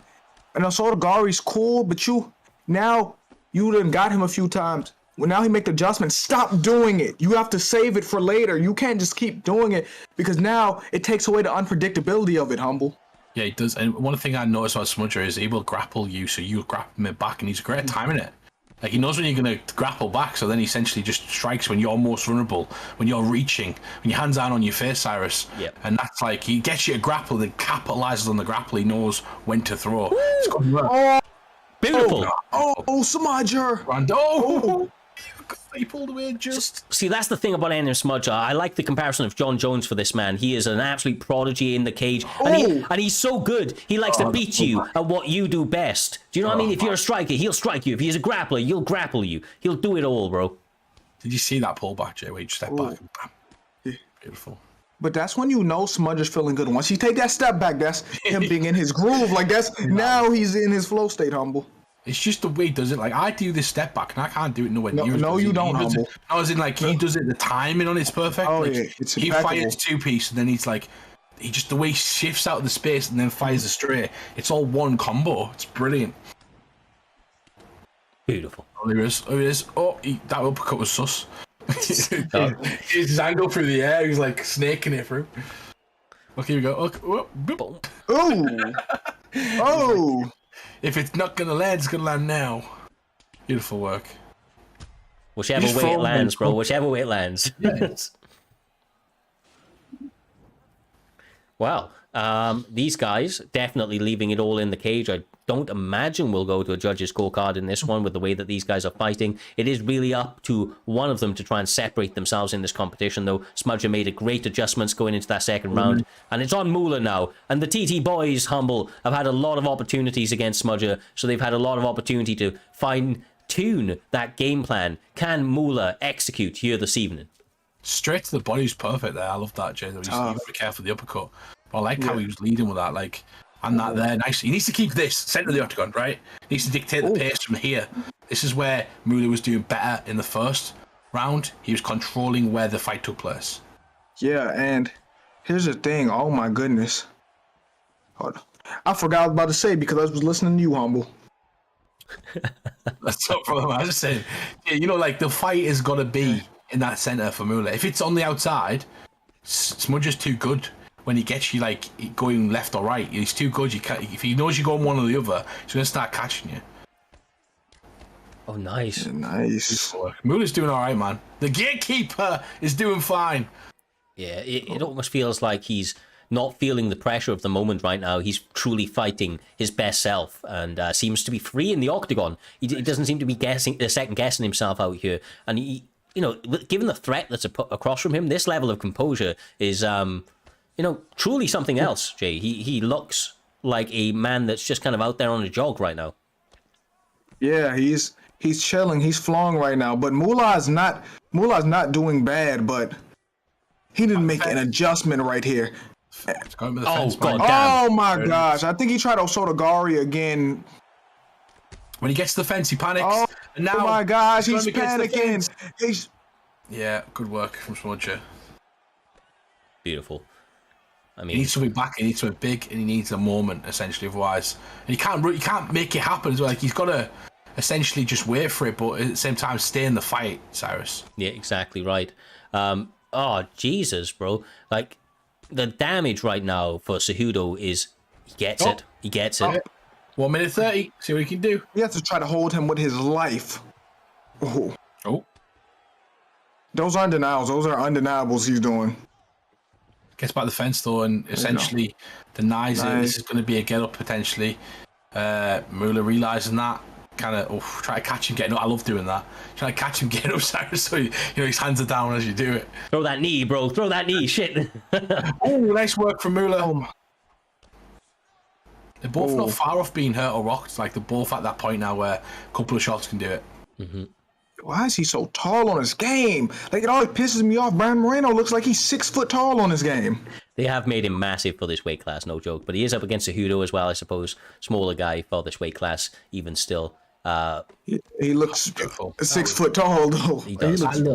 That little move that Smudge just did right there. Gets his guy right against the fence. The guy's circling towards the camera. He throws 2 left hooks in a row to force him back into the center line for the straight. It was just beautiful little things like that, like making his opponent move to where he wants him, essentially right in the center line. Yeah, exactly, bro. Exactly right. Smudger has made all of the adjustments in this fight right now. We've said it time and time again, and I will say it one last time. Moolah needs to change it. It doesn't matter how he does it, but he needs to change something, because we have now hit the championship rounds, and this is truly where the boys get the men get separated from the boys, and you know, it's a tough fight. It's a double fight, bro. Oh no, it's not a fight. Yeah, comes out. It was a tough fight. It was a tough fight at first. Now he's flowing. This isn't much of a fight anymore. This is where Smudger's showing him there's levels to this. Yeah. Adjustments with the grappling as well. Like this is where you kind of stand out. You know, you just chip away now. Oh my goodness. Oh. Lovely. Let him up. Yeah. Oh my God. Oh my! He left him up to put him back down. He's trying to give him back the gatekeeping him. Yeah, but he's sniping him right now. It's like he's sniping him, bro. Everything, the jab, the straights, the lead hooks. Oh my God. Money. Oh my God. If Moolah recognizes something like one shot, that's all he needs. So you got to be careful. I don't know if that shot is there at this point. It's like it could be anything though, mate. We've seen uppercuts knock people out with less, so it needs to be. Yeah, but I think if he touch him, he's going down again. Yeah, Smudger feels he feels the blood in the air. He's trying to get it, bro. That's it. This is it. All right, it's over, guys. It's over, guys. It's time to wrap it up. It's time to go home. And still, champion of the world, Smudger. But Moolah has nothing to be ashamed of. You know what I'm saying? You're still the gatekeeper, Moolah. brother. I mean, maybe the best to ever do it, NM Smudger in that octagon right now, once again, getting another big W.